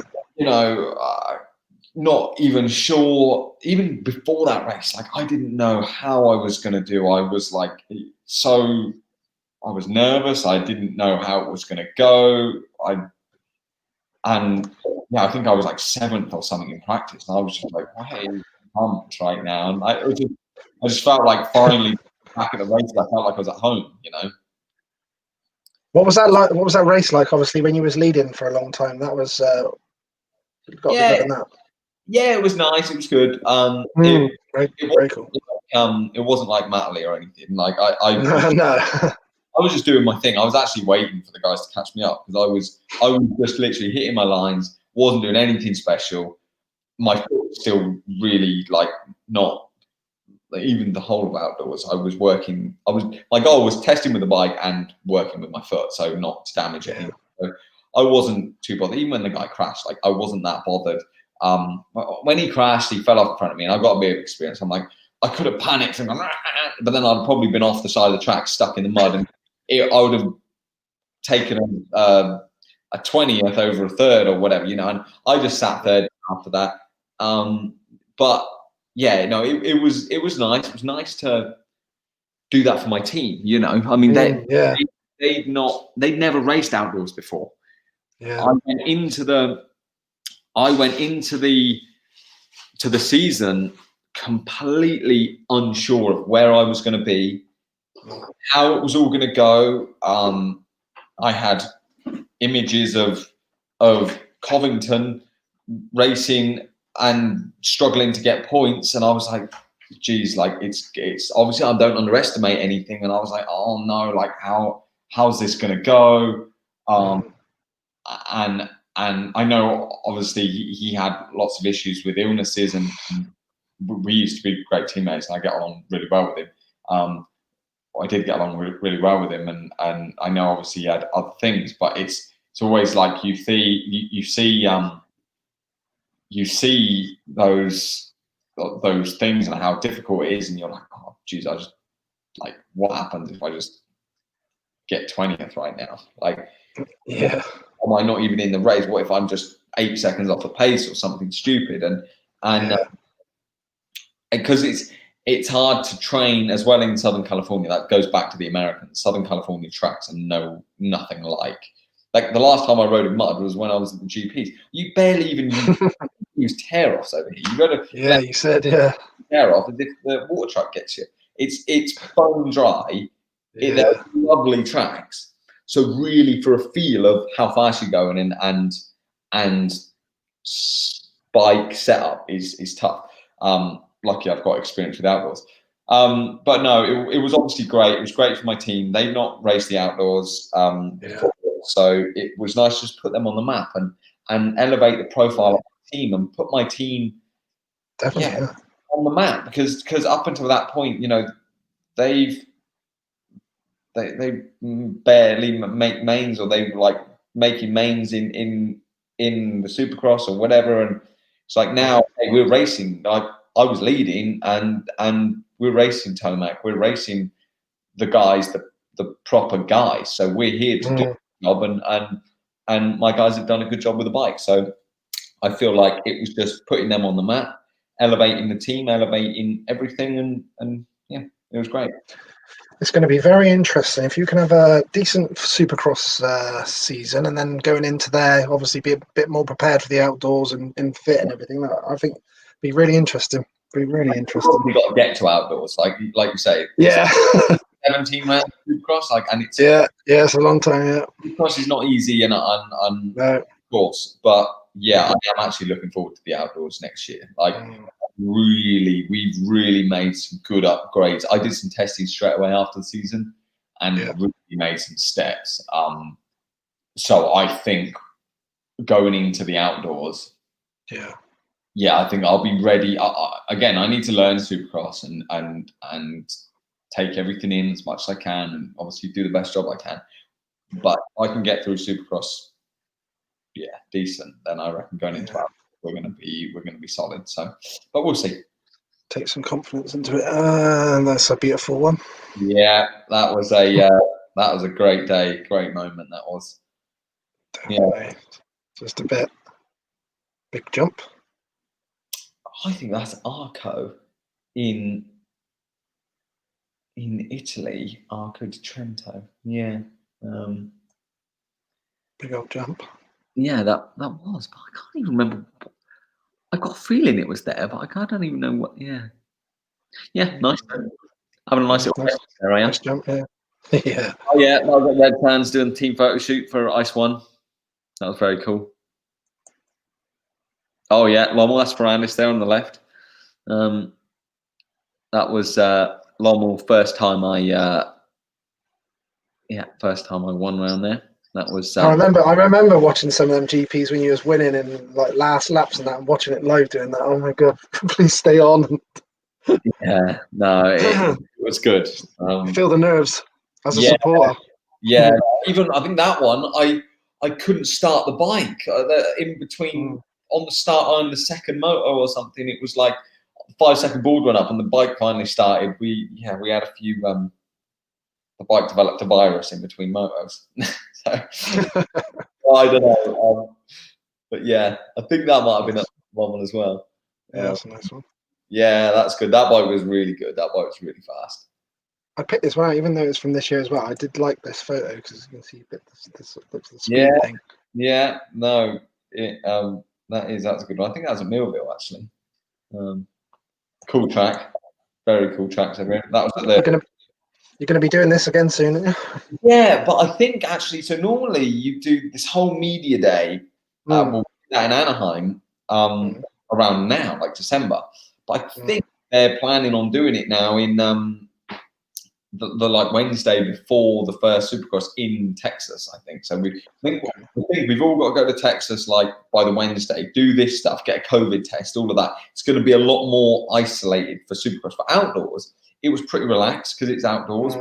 But Supercross, they're making us get COVID tests every week at the moment, making sure we only stay in our small group, which is our team. You're not allowed to mix with teams. You're not allowed to mix with the fans. Bubble, as they call it. Bubble, they call it. There's a lot of protocols with it, yeah. Not a nightmare at the minute, Oh, yeah. Gryffindor. My teammate, literally, I was up there with them yesterday, and they just cannot get over the English accent. Even one of them, he was like, "So, are we speaking English?" I'm like, "Yes, you speak English as well, mate. Even though you have accent, you speak English." They don't understand. Well, I speak a bit slow, like I know how to speak to foreigners, but It is quite funny, and they just literally the whole time. Oh, say it again. You're a wizard, Harry. I just have to say you're a wizard, Harry, in an English accent, and they're like, oh, so cool, it's sick. Yeah, that's brilliant. Guys, Harry Potter. Getting into them. Where was that? That was in Thailand. Bloody hell. Yeah. Is that what the old towel was? Yeah. Oh, that was Bercy, probably. Yeah. Say, was it Bercy when I looked at the stands? Broke my kneecap. Bloody hell, did you? Yeah, my hand came off in the tunnel. I was so that was my first racing muscle. I was quite good there in practice. I was young, but I was pretty handy. My hand came off in the tunnel when I was led on the bars, hit the berm, hit the tough blocks, hit the hay bales, went over the bars, over the berm, would have been fine. But I landed on the concrete on my knee. If it would have been dirt, I think I'd have been all right. But I just went over the berm onto the concrete. Yeah. And I tried jumping through the bars, clipped it with my feet, so I landed straight on my knee. And I was like, oh, great. What was that like the first time you sort of went through the tunnel bit then? Because that was the bit when I was growing up watching, obviously, all the Americans going through the tunnel. I used to love that bit with Bale and cool. Standing. Tight, but yeah, and in turn, the whoops were always massive at Bercy. Whoops were always the biggest thing, but no, it was good. It was really good. Oh yeah, back in the old Suzuki days, 2013. Yeah, see, I have been a few different numbers over the years, but that was because 99 was taken. There was some guy on 450, a Latvian guy, that was number 99 that I couldn't be. So I was like, another number you couldn't. Oh, that was in America. Yeah. See, I didn't choose that number. That was 48. That's what they gave me after I did the album. Yeah, in 2009. That was. I think that might have been Washougal. I see the trees. 16 now. I was only little. I was yeah, I was good then though. That was quite fun. Yeah. So looks nice. Yeah, I did like 2 or 3 rounds of Supercross in 2012 with the team, and that was that was fun. Difficult. I kind of learnt my lesson those couple of years, with one being on a European team trying to race American Supercross. It just doesn't work hard. 2, you end up doing 2 shit jobs, like shit job at the MXGP, and then a not great job at Supercross because you're not focused on one thing. So after 2013, the year after that, I was like, right, if I'm going to perform, I need to choose one thing to perform. I can't do everything, you know. Yeah. So yeah. I've got this picture in the background, I think, but I do like this picture. Oh yeah, that was a good one. I think that was at the first round. I think in Loretta Lynn's. Yeah, deep over there. Yeah, it looks deep. Yeah, the East Coast tracks of America are real deep and nice, and yeah. I like going out and taking pictures and stuff, and done it for a few years now. But that's the sort of things I would look for. That's the sort of things I look. Yeah, that's the sort of thing I look for. It's cool, very cool. Well, like that berms. 2015. Yeah. Yeah, got to keep visiting that. That was a good one. It was a great day. Martley was the day. Bit of training. Oh yeah, did that for Specialized. That was actually my mate's bike. Was it? Did that for Specialized because he had a Specialized. I don't even have a Specialized. I got a Pinarello, but they gave me a mountain bike for a few years, and then they made me pay for it after. But I just got it shipped over here actually. Did you? Yeah, mountain biking is a lot better in America than it is in Belgium. Do you do a lot of bikes? Do you do a lot of biking, do you, for the training as well, Max? Or yeah, you have to at the end of the day. Yeah. It's one of those where you that's the best thing for the base work, and yeah, no, I do, and I can't really run at the moment. I actually like running, but I can't run because of my foot. So biking's not so hard on the old. Dixon, probably at the NEC bike show. Yeah, we met. Yeah. Yeah. I swear Dixon's smaller than that now. He's a bit man. I think he's just puffing his chest out. He's just, Oh, maybe then. Yeah. Oh, I don't know. Yeah, I think that was long. That might be my first podium on Ice 1-2, I think. Good group of guys, very professional they are. Very, very professional, that team. Looked nice to set up. Oh, yeah, that was a good one. Don't know where that one was, but that was 2018. A couple more, then I'll get back to these people's questions. They're probably doing that. Yeah. That was back on when you was young, wasn't it? Yeah, that's the Yamaha Supercross track. Oh, is that the test track? Those whoops were massive on the left. That's why everyone's. I'm going around. Yeah, I'm just looking at where my eyes just went as well. I was doing that. Jesus. Yeah. I'm going. I think I'm going around those whoops. I remember those ones being really big. I think I crushed them. Looks big from a distance. Yeah. No, but good guy. So we're all started the Supercross. We'll finish on a current. Yeah, me and Dave, my mechanic. So you've got a good relationship with Dave now? Yeah, no, he's really good. Honestly, he used to work for Chad Reed, worked for Alessi, worked for a lot of good guys, a lot of factory teams. Experienced guy then, yeah. Yeah, no, he's a really, really nice mechanic, like good bloke. I really got lucky with him. I went through a few mechanics actually in before I even started. I had 3. Like one of them came and then the team got rid of him, and then another one came and had him for 3 days, and then I had someone else for a few days. It's like, come on, I just need like I was saying earlier, I need a bit of consistency. And I got really lucky with him. Like him and my crew chief really helped me with the racing over here because they've got the experience of it. Obviously, I've got riding experience with outdoors, but with motocross, but they've got the experience of how it all works and the setup and things like that. So yeah. James put any chance of Max at our reunion meeting next year? I think he might be a little bit busy. I'll tell you what though, is your dad still obviously living in the UK, is he? Or well, yeah, he's 50-50, I would say. He's out here quite a lot of the time. At the moment he's out here because in America it's much more if you didn't watch the news, everything's pretty normal. You just got to wear a mask when you go into a shop, but you can do everything. So it's very like he's out riding all the time. You can do whatever you want. Whereas I know back there, obviously everything's locked down. So it's so he's stayed out here. But yeah, he's 50-50, I'd say. So you never know. It's a week before Farley next year, anyway. So you never know. I might be able to get your dad in there because I'm having a bit of a Legends sort of. Not a race, so they can just ride around. Yeah, that would be cool. No, a few of the guys coming down, so it should be good.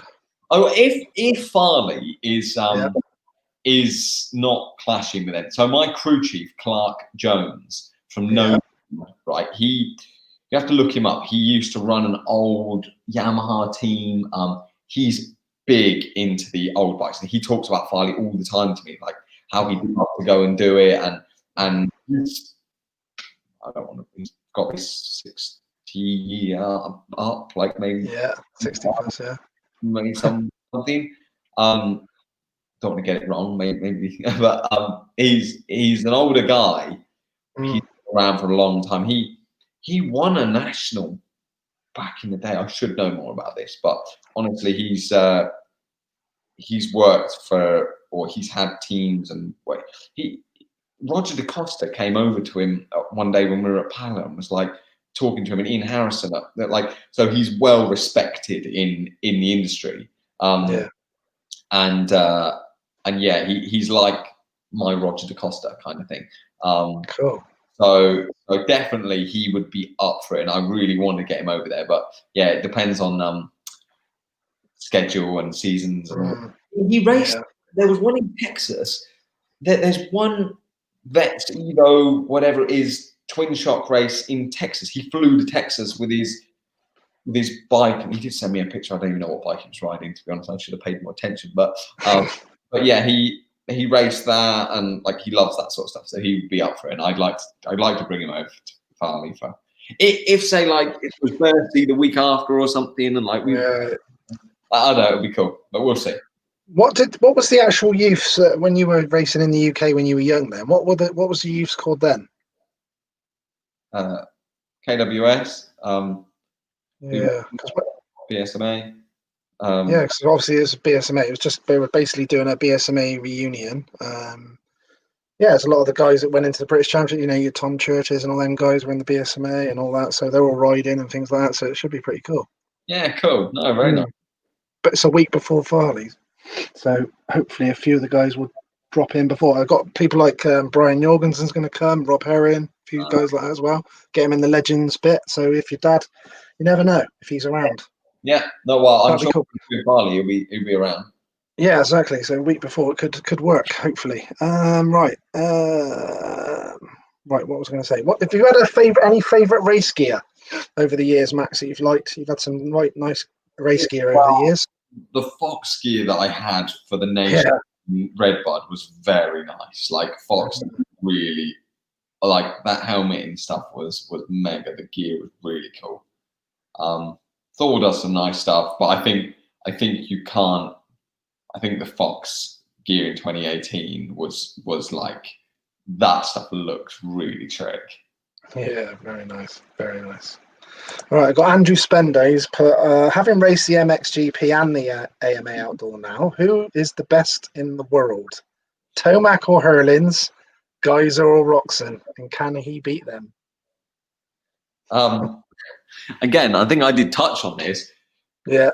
It depends what track, where you're at, what we're doing. If we're doing Supercross, Tomac or Roxon, 1,000,000%. If we're riding around Lommel, Hurlings, if we're riding around like one of the Italian tracks, probably Geyser. They're all at the top of their game in what they do, and Tomac and Roxon's focus is mainly Supercross, you know, and the American style tracks, whereas Hurlings and Geyser trained to race the GP, so their job is to win that. They are the best at what they do, and the Americans are the best at what they do. So it's not. I'm sure if Geyser and Hurlings came to do the Motocross over here, they would probably. Well, I mean, Hurlings already won a round when he came over before. He would probably win. Like but the outdoors is not a focus for the Americans. Like what I was saying earlier, like they don't. It's Supercross. So the main focus for any team for anything is Supercross. So you know, I think in the industry as a manufacturer, I don't think I'm wrong with this. The top thing is Supercross. Then you've got MXGP, then you've got the American Outlaws. So it's like Supercross and MXGP are what the guys focus on. So they are obviously the best of the best at what they do. They're all very, very good. This is an interesting word from Terry Ward. You said you remember Terry Ward. He put, when you get round to having kids, it sounds like the dogs have replaced that at the moment. Yeah. Would you take them racing? Don't know.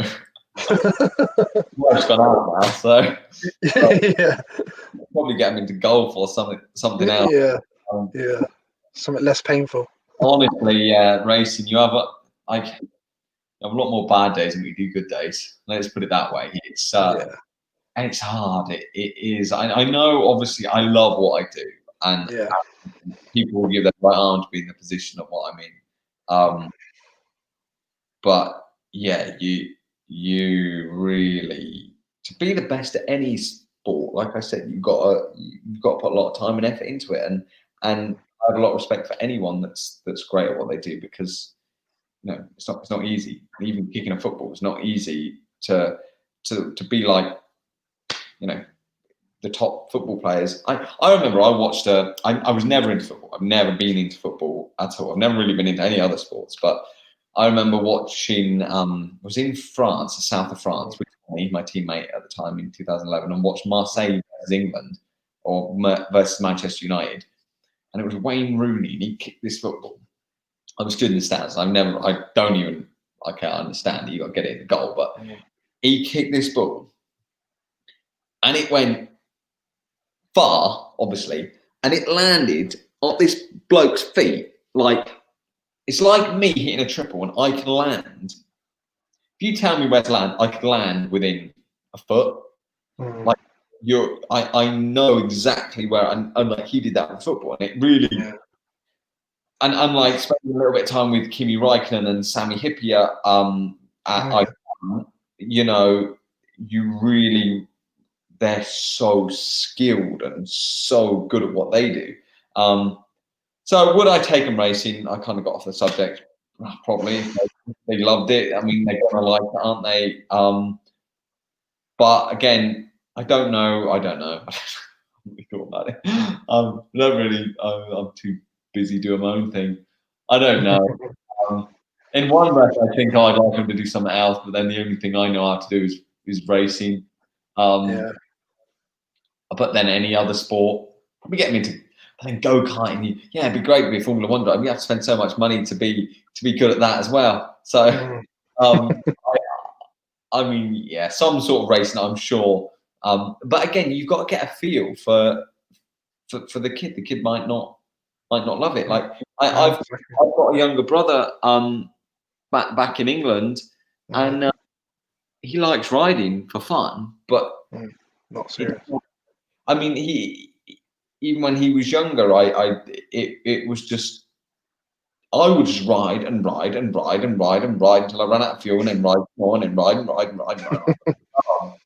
Riding my bike, like it's the weirdest thing. Riding my bike, I just love it. I love doing the jumps. I love being good at something and being good at that.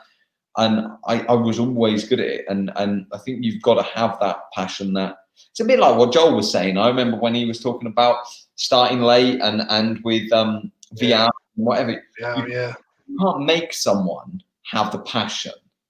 You can't force someone to have it. You could have 10 people lined up and none of them might not like it. If you don't like it, there's no point in doing it. No. Yeah. Definitely have got to burn within a bit, yeah. Right, I've got Lee Clayton here. I remember he's another good BSMA rider. You'll be at the reunion, I'm sure. Hi, Lee. Hope all is well. Yep, all good, thanks. Ask Max, when he's next home, can we have race on the cuts at Finkley Down Farm in Andover like a few years back? He probably won't remember. All the best with the American Dream. Do you remember, Max? That is funny. No, so I don't remember the go-karting, but I remember Finkley Down Farm. I remember, so whenever, when you go into like a hospital, everyone always asks, what you're allergic to. Yeah. The only thing I've ever been allergic to, well, actually I did get stung by a bee in Argentina and I went a bit funny, but I got face paint at Finkley Down Farm this one time and my face just swelled up. So I was always like, never got face paint again. So I'm still scared of getting, but obviously I don't really do face paint now. But when you're little and I wanted to be a tiger or something. Yeah. It's just swelled up. That was at Finkley Down Farm. But yeah, I haven't been to Finkley Down Farm since I was really little. So you must have been doing the kart racing by the looks of it. Yeah. We all love the karts. Yeah. Right, and I've got Suzuki Man here, another good couple of BSMA riders here, Ben Masters and Mr. Radford. They would like to know, will you do a great interview, guys? We would like to know if you would do a guest appearance on the next 7 Juice track. I'm working on it. Actually, I think we probably should. London on the track. Yeah, it would be funny, wouldn't it? Oh, literally, he is the funniest teammate I've had. He's so loud, like he's just shouting, and how he is in his interviews is just how he is non-stop. Times at the races where I was trying to have a sleep and I was literally creasing up, crying, laughing at some of the stupid things that he's coming out with. That made the environment really nice. But yeah, no, I know he's releasing some new music soon, but I should work on it. Yeah, I should definitely work on it with him. Daniel Adams said, ask Max, has he met up with Wilson much since he's been out there? And did he ask Dino anything about going to America, I presume, before you went back out there? No, actually. No, have I seen him? Just a little bit of the outdoors. Like I saw him at the races. We parked our rental cars close to each other one time, and I get along with him. Like we get on, but we don't like hang out or anything. I guess we're both kind of just in our training plans, doing like he's Everyone's busy, like it's hard, and especially when you race each other too. Like it's always one of those where, but I mean, I've always been good with everyone. Like I got along really with Sean Simpson back in UK, and I never have a problem. I never have had a problem switching from off the bike to on the bike to race. When the goggles go on, yeah, I'll race you hard, but I have respect for everyone. Like I don't care whether I'm racing Caroli or Sean or someone I've never even heard of. I have respect for them. Yeah. I'll race them hard. But yeah, I like Conrad. We used to be great mates, and he used to be really fast in practice. We'd have good races. So no, I don't really have a problem switching on and off. With that, I guess maybe we just haven't really hung out. I guess we just You also put will Max come back to the Farley with his dad again? I would like to at some point, but again, it depends on schedules and all that.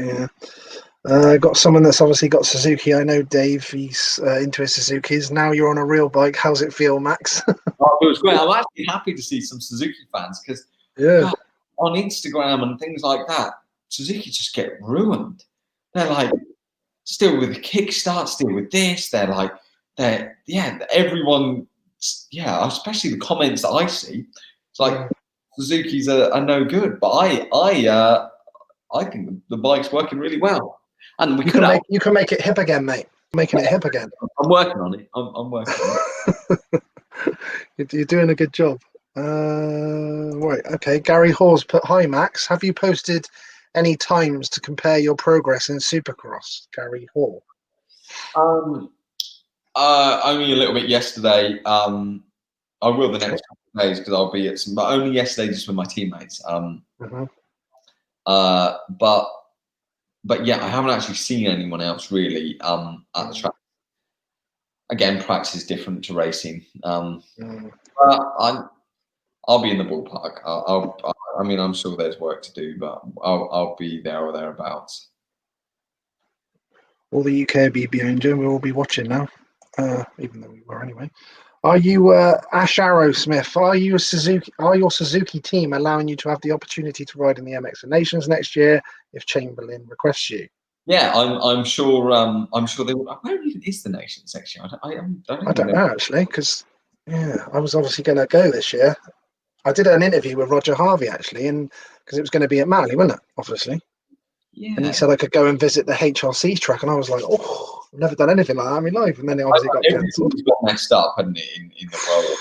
So it depends. Honestly, I would love to, but it depends on one, you need to be picked first, and two, it needs to be logistically all right, and three, what team you're running. Because if it ends, like if it's the outdoor championship or whatever ends, and then you switch teams, and then it's like you've still got weeks to wait, or if you're getting ready for Monster Cup or Paris, or I would like to come back and obviously race those races. So it completely depends on the situation. Schedule, and who knows at the moment? No one knows anything really on that side, do we? Yeah. Gary David, have you got an electric start on your Suzuki? No, I don't, but we could have one. Okay. The thing is, they're heavy, so like put an electric start on it. I know it obviously makes sense the other bikes have it, but there is a way of doing it, and they're working on it. And I think for 2022 they're coming out with a new bike and all new stuff. So I don't, but it's close to happening or could happen. But it's just we're working on other things to actually make the bike lighter. Like I'm kind of in a way saying, because they did ask me this the other day. They were like, "Oh, do you want an electric?" I'm like, "Well, let's just try and make everything as light as we can." And we had 10 pounds or whatever they say. I don't even know how much an electric start is, but if we're adding that on, I'm working on. Right, I'm taking like weight off at the moment, so just to help a little bit in Supercross with a few things, and I think that's their plan too. So yeah, it's. I think we could have it, but then at the moment, I think it's more important to take weight off. So we're. Does it start fine when it's warm and all that, and bike if you fall off? It's tired. Bike for a few years, but obviously it's still harder to kick a bike than it is to press a button. Yeah. You are losing more time. The downfall is, if you fall off and you stall it, or you're not beating a KTM up or a bike with electric start, because you'll get on and kick it. But yeah, at the moment I don't want to jeopardize anything, because my start, again, it comes down to the starts and things like that. Like, I'd rather be out front and have a lighter bike at the moment than that. So we're working on a few bits, but just pros and cons. Okay, that's interesting. Ben Piggin put, so far in your career, what year did you look on as your best year you've had with the feel of the bike and the team surroundings? Was it 15 when you won most of the last GPs? Yeah, I mean, 15 was really good, like with Dixon and Geordie and the guys. Like, honestly, it was a good environment, great team, and team atmosphere was cool. Won a lot of races, bike was good. But then also 17 was really good with Ice One. I really liked that bike. Obviously, ended really well with Matley there, and I felt like they taught me a lot. Was very professional. Was different. So yeah, they're very close in comparison. Sorry, I was just starting to smirk there because I just saw a comment in the background. I've seen who it was. What? Tommy Cyril, he's put, do you still wake up at 4:30 a.m. for yoga? And have you drank a bottle of your own piss recently? Oh, mate, no. Do I want to ask? Do I want to ask what that is? It's all right. I actually live in Marietta now, so I'm much more socialized. I still don't hang out with too many people. I'm much more normal. Yeah, so in 2011, right, Tommy was my teammate at CLS.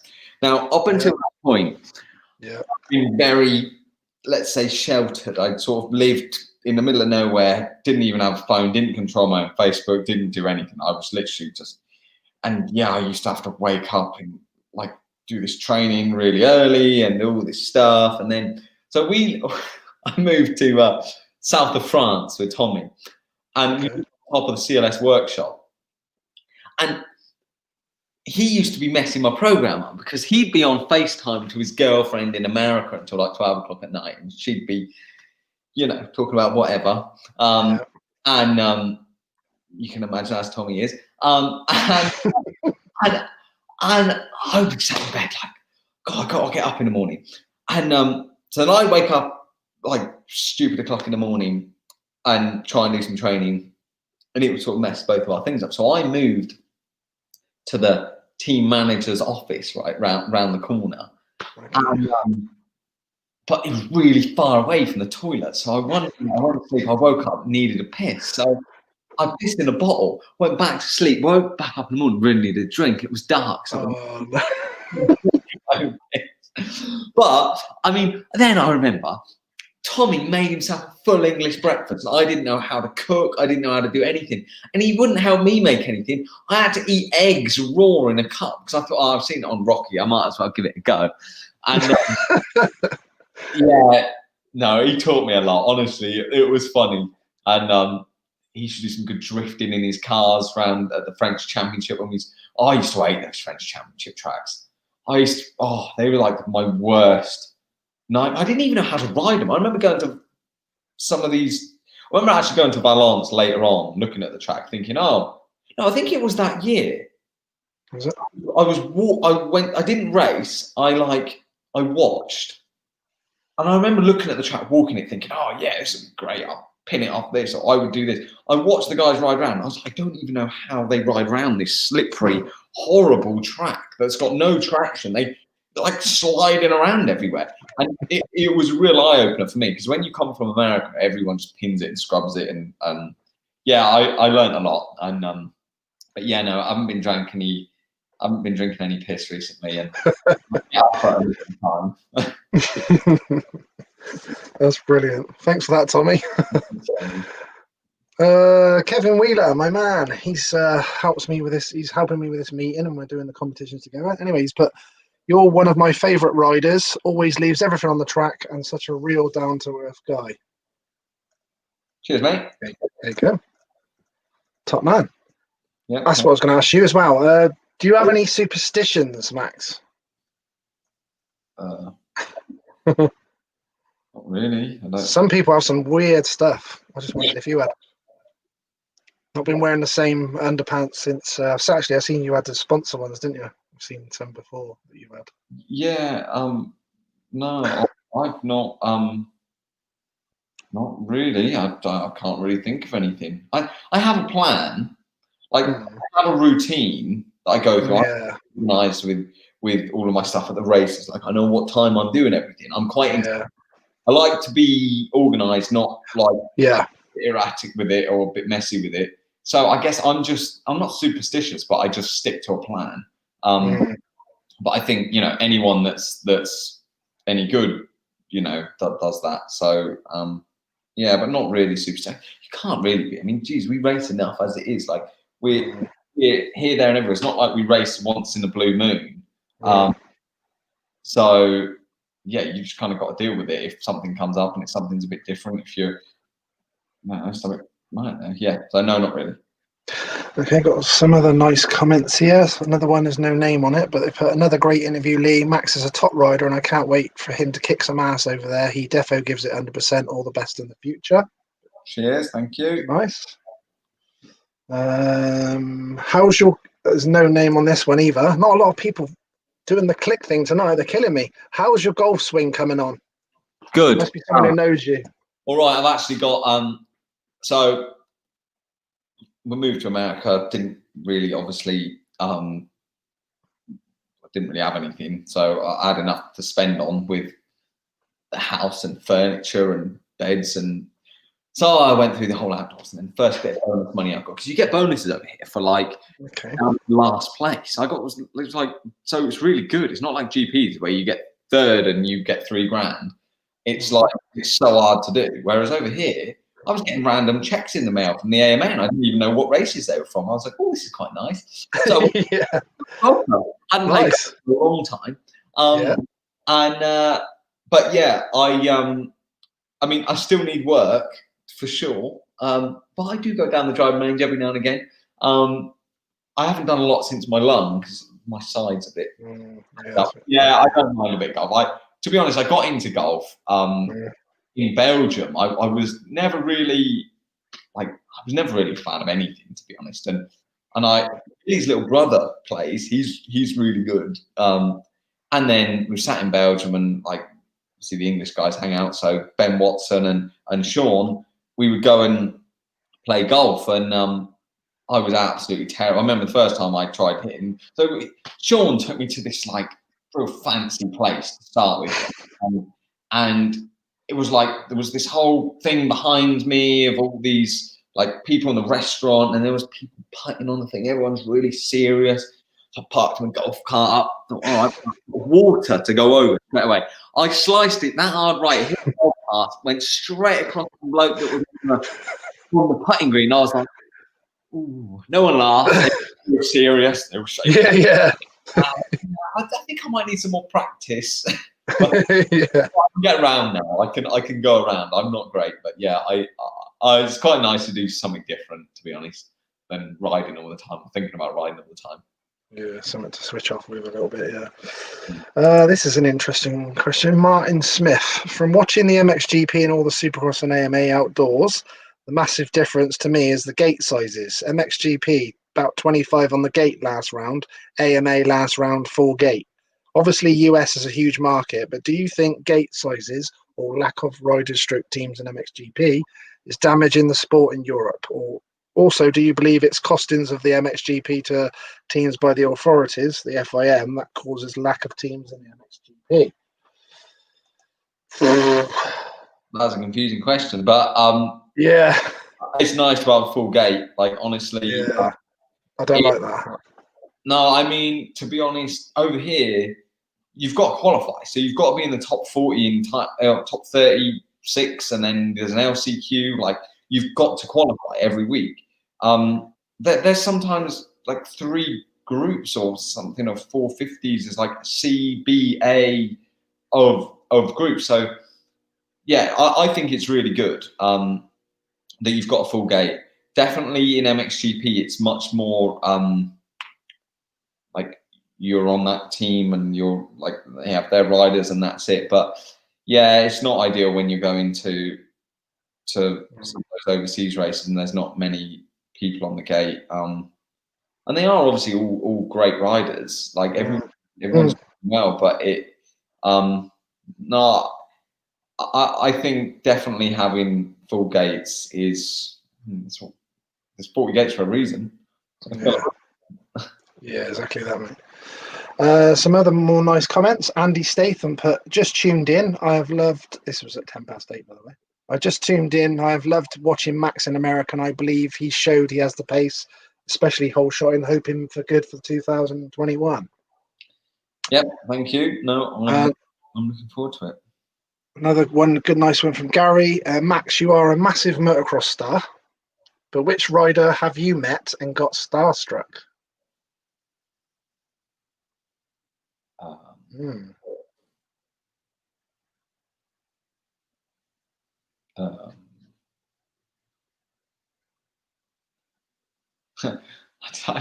I don't know. It's funny. I don't even know if Tommy's still on there.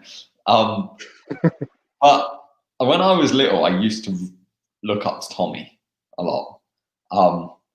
So yeah, I don't know if Tommy's on there, but it like even in 2011, when he was my teammate, I used to look at his life and think, wow, he's so free and so happy, and like he would joke about everything and just like he would do what he wanted. I was always on a program, I always had someone to answer to, and I really like, yeah, I used to look up to him, and it literally until Matterley, I always viewed like Tommy as someone that I really looked up to, and then he told me the day a big thing about me doing well at Matterley was the day before, I think it was the day before or something, someone asked him something and he goes, oh, Max will probably win this weekend, he's been riding really good. And I was like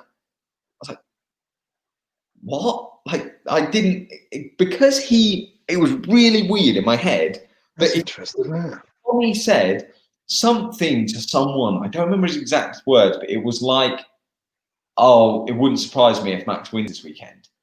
And it just kind of, when I was out front leading, I was like, oh, it sounds a bit cringy, but I was like, oh, Tommy thinks I can do it, so I better do it. And it just helped me. I don't know, it was weird. Did it give you some confidence hearing him say? Yeah, it was weird. Obviously, we raced each other in GP and whatever, but yeah, it was a weird thing. Like even just what he said there helped me. I don't know if that's like a normal thing or not, but yeah, but yeah, no, he's great. He's funny, and it took me years to create my own life. You know, create my own from that time in 2011 to probably 2016, 17, you know, like to create my own life, be my own person. It's a process you have to go through, especially when you're young. You've got all these, there's a lot of kids, your parents do so much for you just to even go to the races that you kind of get lost in yeah, you feel like you're not doing it for yourself, you're doing it for your parents. You've got to do this. Whereas now, like I'm the one who speaks to the teams, or I'm the one who speaks to whoever I want to speak to. You know, if it's like, yeah, you want to speak to my dad, but you've asked me to speak to him. It's not like you've asked him and then he speaks to me. Yeah. It's even when I first came out here, so a year ago, I came out here. I hadn't been to America for obviously a few years. The first thing the team asked me was, "Oh, is your dad going to come to all the races? Is your dad going to be involved?" And I was like, "Oh, mate, I'm 27." I was like, "No, he might come or what? I don't know." But I actually have no idea if he's coming or not. I'll speak to him. I have a good relationship with my dad now, but it's a father-son relationship. It's not a trainer. And we get along really well. But yeah, a lot of the teams over here, they remember it from when I was a kid and were very like, oh, like, how's it going to be? So yeah, no, that's, yeah, it takes a while to get. Yeah, while we're talking about that, I was actually going to ask you the influence of your dad on your career and stuff. Yeah, I mean, obviously, he's the one who got me into racing. He's the one who taught me a lot when I was younger. Skill, safety. I was always good at jumps. I was always good at that sort of stuff. So he taught me a lot of that stuff. And then we came. It comes a time in probably any. Actually, Mike Alessi. I was younger and I looked at Alessi and thought, geez, he could be like really, really good, but his dad's holding him back. Like he wasn't getting on teams because his dad blocks. Yeah. He had a way of, like, because it was me, he would piss people off. It would always feel like someone's attacking, and he did obviously what he thought was best, and there's no regrets with anything. Yeah. But I think he's learned now, and we spoke about it loads. Like, he's actually fine. My dad's great now. Like, I have a good relationship with him. That's good. But yeah, like, he'd always be there if I needed him. But now I don't need him to be a trainer. I'll talk about riding and stuff, but just let me crack on with it. Let me deal with the team. Let me, and that's kind of how it goes when you become your own person. You get a little bit older and things, and things like that. So no, everything's it's a process of what you got to go through. I think a lot of kids go through this, and it's hard. And I remember there was a clear definition of a point where I had to like make a break at one point. I went a year without really talking to him much, and he didn't really come and watch me ride. And then he came to Matterley one year, and I said, "Right, go and sit up on the hill and watch me ride now. That's it. Just go and watch." And that's it. And we've gone from there. And obviously, it's. I mean, if you watch that riding on a photo video documentary thing, same thing. It's motocross is a thing when you're a kid, and that's sort of So that's nice just to have that father-son relationship without the. Yeah, exactly. Yeah, that's nice. Someone's put no name. Bloody hell, I'll get these people on that again. Hi Max, do you recommend any training schools in the UK for my kids and nephews? I'm from Newbury too. Yep, I'll give you my dad's phone number when he's back there. He can definitely.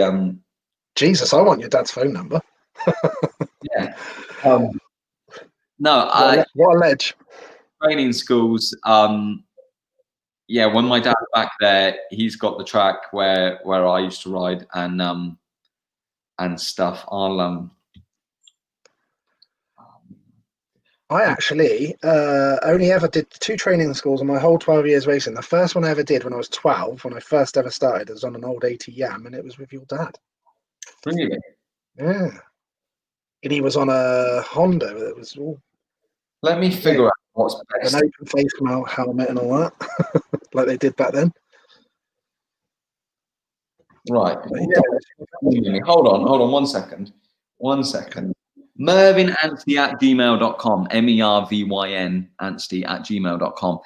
Email him. That's probably best because when he's in America, he's got his American phone number. When he's in England, he uses WhatsApp. So right. Hold on, let me do that again because I'm writing that down. Go on. Mervyn Anstie at gmail.com. Simple. Okay. Anstie at gmail. I don't know with COVID, obviously, when he's going to be back. It's probably like still a few weeks. But when he's back, he's definitely really, really good with the skills. And he loves it. I remember it was really cool when I went to that training school. Really cool. Yeah, definitely took it on. Here we go. Daniel He's put Max, Supercross is much more of a contact sport. How's your aggressive block pass training going? You know, I feel like racing the likes of DeSalle and Polan and Van Orbeek, like, you can't be silly around those guys. And for years I've raced against them, and the boys are solid, like, and they're fast. So you really have to do a good job if you're going to try and pass them, set them up, and if you leave the door open, they'll smash you off the track. So I think my racecraft will be all right, but again, we'll see when we get in there. But I'm not scared to get stuck into them. Good. Darren King put, hi Max, do you think Suzuki has given up with the developing their motocross bikes, or have you heard if there's anything in the pipeline? There is. He's on a Suzuki. Apparently they're coming out with a new 2022, I think, or 20. There's a new one coming out in a year, and no, we are definitely pushing the development side as well. So I think. There's definitely things coming. This is quite funny. Jerry Millard. Max, if you could race with your dad at his best, who would win, you or him? Well, if it was a flat field track, probably him. There was Joe, probably me. You, yeah. He ran these flat turns and stuff. He's still really fast. He definitely turn on a grass track. If it was a stubble field race at his best, I mean, obviously it depends on his bikes. Yeah, probably him. He's fast on the turns. What about, have you ever rode on a 500 two-stroke or anything like that? Obviously, you're all. I had a go. I think I have had a go. I think Dave Charrett actually had one of my dad's friends, my friend, and he. I think I've ridden his. I think he had one. I've definitely ridden one somewhere. No. Oh, actually, I rode one in Oxford. Actually, in a flat field. End of 2019, before my stag do. Before my stag do to get married, really random. Fives, and then there was a guy there with a 500 Honda, and I was like, "Oh, let me take that out for a ride." And I was just bombing around this field on it, which was quite fun. It was crazy to think. Stag do, came out to America to get married, and ended up not going back. Bloody hell. What was that like then? Did you? Obviously, I know you just had a quick spin on it. What did that feel like? Oh, fast, very fast. Brakes didn't work very well either. It was like the bike was way too fast for the controls. Very fast, and the suspension. Oh, it was like. Was it Pogo style? Was it? Very. A 500 engine in a decent frame and suspension. Yeah, it'd be all right, but yeah, they're very. The engines are almost too fast for them. for the setup. Gary David put, what old bikes have you still got, Max? Have you got any old other bikes? Old Nation's got my 2017 Motocross Nations bike. It's actually in Oxford at my best mate's house. Next to an old Triumph that they have that was their granddad's too. So nice. That's not far from me. Got that sat in there. Nice, very nice. Baz Barley, but if you could ride any track backwards, what would it be? And would you have liked Namur? Did you get to ride there? To where? What, Namur? Yeah, did you get to ride there? No, never got to ride Namur. Went and watched Namur when Everts won 10 times championship, 10 world championships. I've not watched many GPs, but that's one of them. If I could ride any track backwards, I don't know, one with not many jumps, because you don't want to when there's two steps. Yeah, that's good. Yeah. One where you can run forwards and backwards. So Lom will do. That Lom was pretty easy. Just turn that around the other week. Win that with your eyes closed, Lom. Well, I'll say 30 years. YouTube clip I still watch, Malin screaming on the commentary. A lot of memories coming through. I have to make some more when we're out here now. When you're coming back to Ling to clean up again, Baz Barley also put. Got a job to do here first. Yeah, exactly. Yeah, no, everything's focused on here in America. I'm happy to be here. It was crazy how it all turned around. Like, I see so many people, especially in this crazy time. Like, actually, I'll touch on this. I don't know if I'm waffling a bit, but people are stuck inside, and it's a change. It's a change for everyone. The whole world at the moment is a bit messed up, and I touched on it a little bit, like when I was saying that leaving MXGP, I wasn't sure. Like, I was scared. I was like, have I made the right decision? All this stuff, but like, it's crazy when opportunity comes up and opportunities come up, and the possibilities of what can happen, to not be scared and just grab them and just accept the change. The hardest thing, I see many people just living in the same routine year after year after year after year. You think, like, I've lived in Belgium, I've lived in Italy, I've lived in England, I've moved to America, I'm doing this, I've been all over the world. And yeah, it was a scary change moving to America, because I had everything dialed. And it's like, oh, am I making the right choice for my career and all of that stuff? And it was crazy the way that it turned out.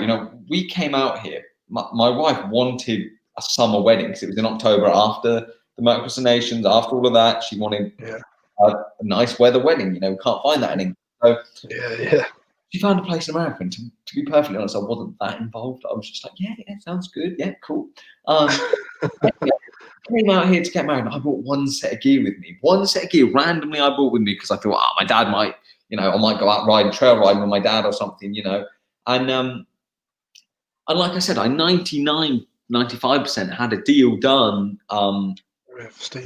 Be back in the GPs to do,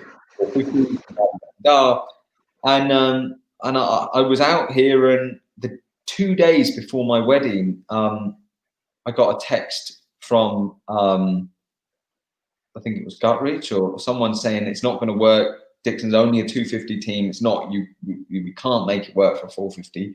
I was like, oh, geez. Literally the exact same time, the Suzuki guy said, oh, do you want to come and test the bike? Randomly, where we got married was an hour away from where their track was. Was it? Wow. Okay, well, I bought a set of gear. I haven't ridden Supercross in like 10 years. All right, fair enough. Showed up, rode the bike, liked the guys, jumped all the jumps, got on with it. And then it was like, then we went on a honeymoon. We went to the Caribbean, had the flight back, booked back to London, back to Heathrow, and the whole time on the honeymoon, it's probably the most stressful honeymoon. The whole time on the honeymoon, that was when I phoned Jimmy Button. I was like, look, can you open some doors in America? And I was sat there with Millie going, should we just get on a plane to California, or should we go back to England? Or what are we doing? If we literally could have gone back to Europe or to America, and it got to the last day, and we were like, nothing was like, nothing was on paper. I didn't know what I was doing. I was like, screw it. Let's go to America. Let's make this happen. Let's go to California. Went to California, ended up testing with Star Yamaha, ended up doing a few other things, meeting a few different teams, trying to make something happen. And eventually the Suzuki thing came off, and it was like, wow, we've actually done this. Like, and the weird thing was I left the house in Belgium with my rowing machine, with my towel on it, my shoes underneath the rower. Like I was ready to go home. And yet I had then a month to get ready for Supercross. And I was like, okay, started riding Supercross, started training and doing that stuff. Eventually I ended up tearing my Achilles. So that put me out for the whole of Supercross. But in a weird way, injuries are never fun, but in a weird way, it gave me the time to settle in.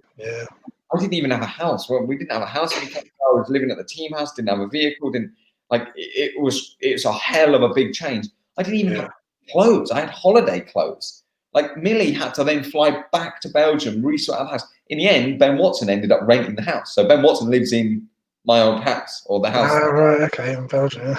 All the furniture, it was a lot easier. But like so much. Millie had to pack everything up, and I was sat in America, and then I was sat getting my surgery, and she still wasn't here. And I was like, oh great. It's it was crazy, but as much as bit of a whirlwind as well. Then. Yeah, but and this year has been a crazy year for everyone. And all I'm trying to say is that don't be scared of change, because sometimes be the best thing. And definitely there's all these thoughts, and this whole year I'm happy the way that it's gone, because I remember this time last year sitting here going, have I done the right thing? What am I doing? And why have I done this? There was days when I think, yeah, it's great. And there's days when I'll be like, oh, and then when I got injured, I was like, oh no, I didn't know this team. I don't really know the people. I don't know. Yeah, it was very, it was a big change, but hopefully everyone will get through this coronavirus fine. And well, I mean, somewhat fine. Obviously, I know it's not ideal. And then you get that normal racing and normal thing. Well, I'll ask you one more. We better let you go. See, this is how it happens. Yeah, see, 3 hours. I still need to go cycling, and I need to go to the physio in a minute. So yeah, so I'll ask one more, and then we'll pack it up. We'll have to do a part 2, Max, because I didn't even ask half of mine. But that's how easy it happens. I can hit them out fast if you want.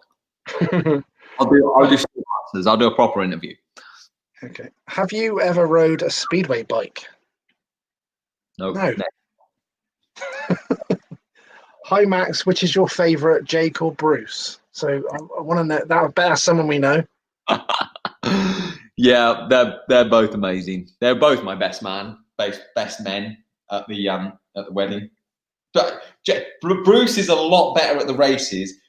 Jay came to. I used to. So in Germany, 2013, I was going through this thing where I actually lived at their house, and I used to take they're twins, Bruce and Jake. So I used to take one weekend Bruce to the race, one weekend Jake to the race.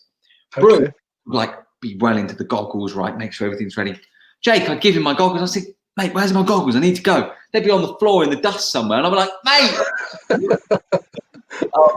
But he was real helpful then. Yeah, no, it was great. No, we had a great time. We still have a great time. I was meant to phone them today, but yeah, I had to do this instead. I was going to say, I'm going to get the blame for that as well, haven't I? Well, so you were supposed to be out with your wife or something, you were saying, so I've taken up some of your time. Yeah, you've got to go and do your things. I've got to have tea. It's like, 10 o'clock out here? Yeah, I need some lunch as well. We'll have to definitely do a part 2 though, Max, because we've got still loads to ask. Oh. I'm not staying on here for 3 hours again now. Supercross is coming out. No.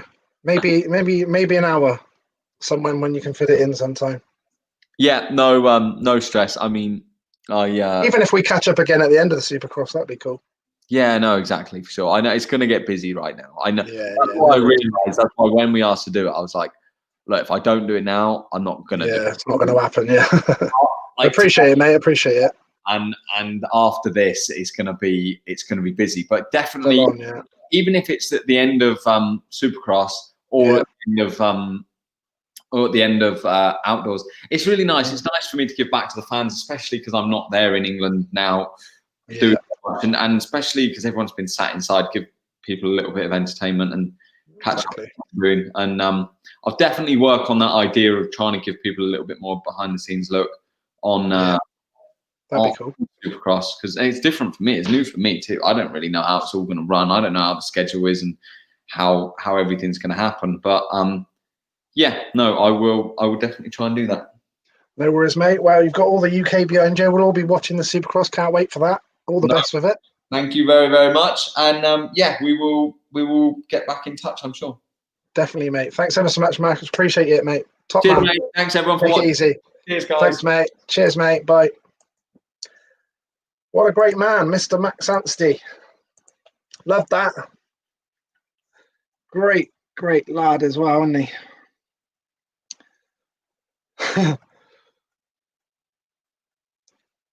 See, that was funny as well, because when we were talking beforehand, Max was like, wow. He goes, I've been watching some of the interviews. He goes, I didn't get to watch all of them. He goes, because they've been quite long, some of them, haven't they? 3 hours. He goes, so I couldn't watch all of it, but he's watched some of this and that. And then he goes, and then it just went like that, bump, 3 hours. Where did that go? As easy as that. We could have talked all night and all day. But yeah, we're all looking forward to Max racing in the Supercross. I think it'll be really interesting. He's always been good at the jumping and in the Supercross side of things, so that'll be really interesting. And like I said, for all of us UK guys and girls, it gives us all someone to follow in the Supercross as well. It'll be awesome. And then obviously, like I said, I think if he can stay injury free as well in the Supercross and have a decent sort of period of settling down into the Supercross, and I think it'd be very interesting to see what he can do in the outdoors, staying on the same team and bike and everything, and how he did well this year, even with some injuries and stuff. It'd be interesting how he could do it. Right, a few comments. James Stunner, fair play, Lee was good, and thanks, mate. Ben Biggin, smashed it again, Lee. Thanks, mate. Appreciate your questions. Sorry, didn't get through. I think at one point we were an hour behind the questions. Sorry about that. But Max was great with his details. So Gary David, another great one, Lee. Great interview, Lee. Good luck in the Supercross, Max. Good one, Lee. Amazing. Thanks, Gary. Thanks for asking all your questions, people. Another great interview, mate. Have your tea. Yeah, I'm going to have some tea. Just going to have to get some of you people, don't forget to click on that link before you come in. Just on it, I think from when I looked at it before, you've obviously got the link to say I'm live. I think it actually writes at the bottom, click on here. So look, obviously someone like that, look, because there's a lot of you guys, I can't quote your names. And obviously we probably know you or whatever, and you can't quote your name. It's a bit of a bummer. So look, 'cause obviously as soon as you click that link, it allows the StreamYard, which is this whole thing. So I can see your, see there, look, good luck, Max. See, otherwise you don't see who it is and the name. It's just a bit frustrating. But I appreciate you guys coming on anyway. Yeah, you have work to do. Stop talking. Again, I don't know who that is, and obviously we can do the banter back and forth when I can see who it is. Great stuff, Lee and Max. Great insight into pro motocross. A touch different to Salisbury making up tracks on small bikes. Thanks, Lee. Hopefully, Lee Clayton, you'll be in the BSMA reunion at the end of the year. I know you're a very good rider. Appreciate all the comments. Thanks ever so much for giving me your questions. Even you guys that didn't register your names, even though I'd like you to, just so I can say your names. Great interview, Top Man Max. Thanks, Dave. Andy Stathan, it brightens up our nights, Lee. Well done. Actually, I will give you a nice little Jim Redford. Well done, Lee and Max. Thanks for that. Thanks for your questions. Robert, best interview I've seen from him. Real likeable guy. Yeah, he's a very likeable guy. So I'll give you a little cracker here. A bit of news. So what are we on now? Wednesday night, is it? Wednesday night. Yeah, Wednesday night. Monday night. Put this in your diaries. You're not going to want to miss this. Trust me. All right? Monday night. Can't even believe I'm going to say this, but Monday night, 7 p.m. UK time, Monday night, with the AMA legend, Jeff Stanton. Yep. I've got hold of Jeff Stanton, thanks to the legend himself, Mr. Stephen Everts. He's put me in touch with Jeff. I was texting him today, and he got back to me. What a nice guy as well. He replied and everything. It was really cool. And yeah, he sounds all good. For we're going to do it Monday night, 7 p.m. UK time. AMA Hall of Famer. I'm sure he was a few times Supercross champion, a few times Motocross champion, won the MX Nations for America. What an absolute proper legend as well. Mr. Jeff Stanton. How cool is that? Buzz in. Monday night, 7 p.m. UK time. Mr. Jeff Stanton. Can't wait for that one. That'll be awesome. Really cool. Really cool. So thanks everyone tuning in tonight. I need to go and have some tea. It's 10:15 already. Where does the time go? Just a quick show again. To be fair, I've been a bit behind with my bike competition than normal because obviously we've been talking about the meeting and then the interviews.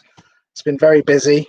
But yeah, I've still got about 50 odd tickets I think I've got for the Rob Herring bike. So I need to put up another post. I'm going to start start the bike up and show you guys and stuff like that. So we need to sort that out. I'm getting a bit distracted. And obviously, yeah, Monday, I haven't organised another Speedway one yet, but I did speak to Eric Gunderson, so I'm hoping, just fingers crossed, sort that out for next week as well. It'd be really cool to get Eric Gunderson on. So fingers crossed he comes back to me. I might be able to nail down a night next week. So that'd be a major legend, multi-world champion, Mr. Eric Gunderson, fingers crossed. And Jeff Stanton I've organised for Monday night for you guys. So hopefully you can all tune in on Monday night and get rid of them Monday blues with the man himself, Jeff Stanton. How cool would that be? So I'll leave you with that, people.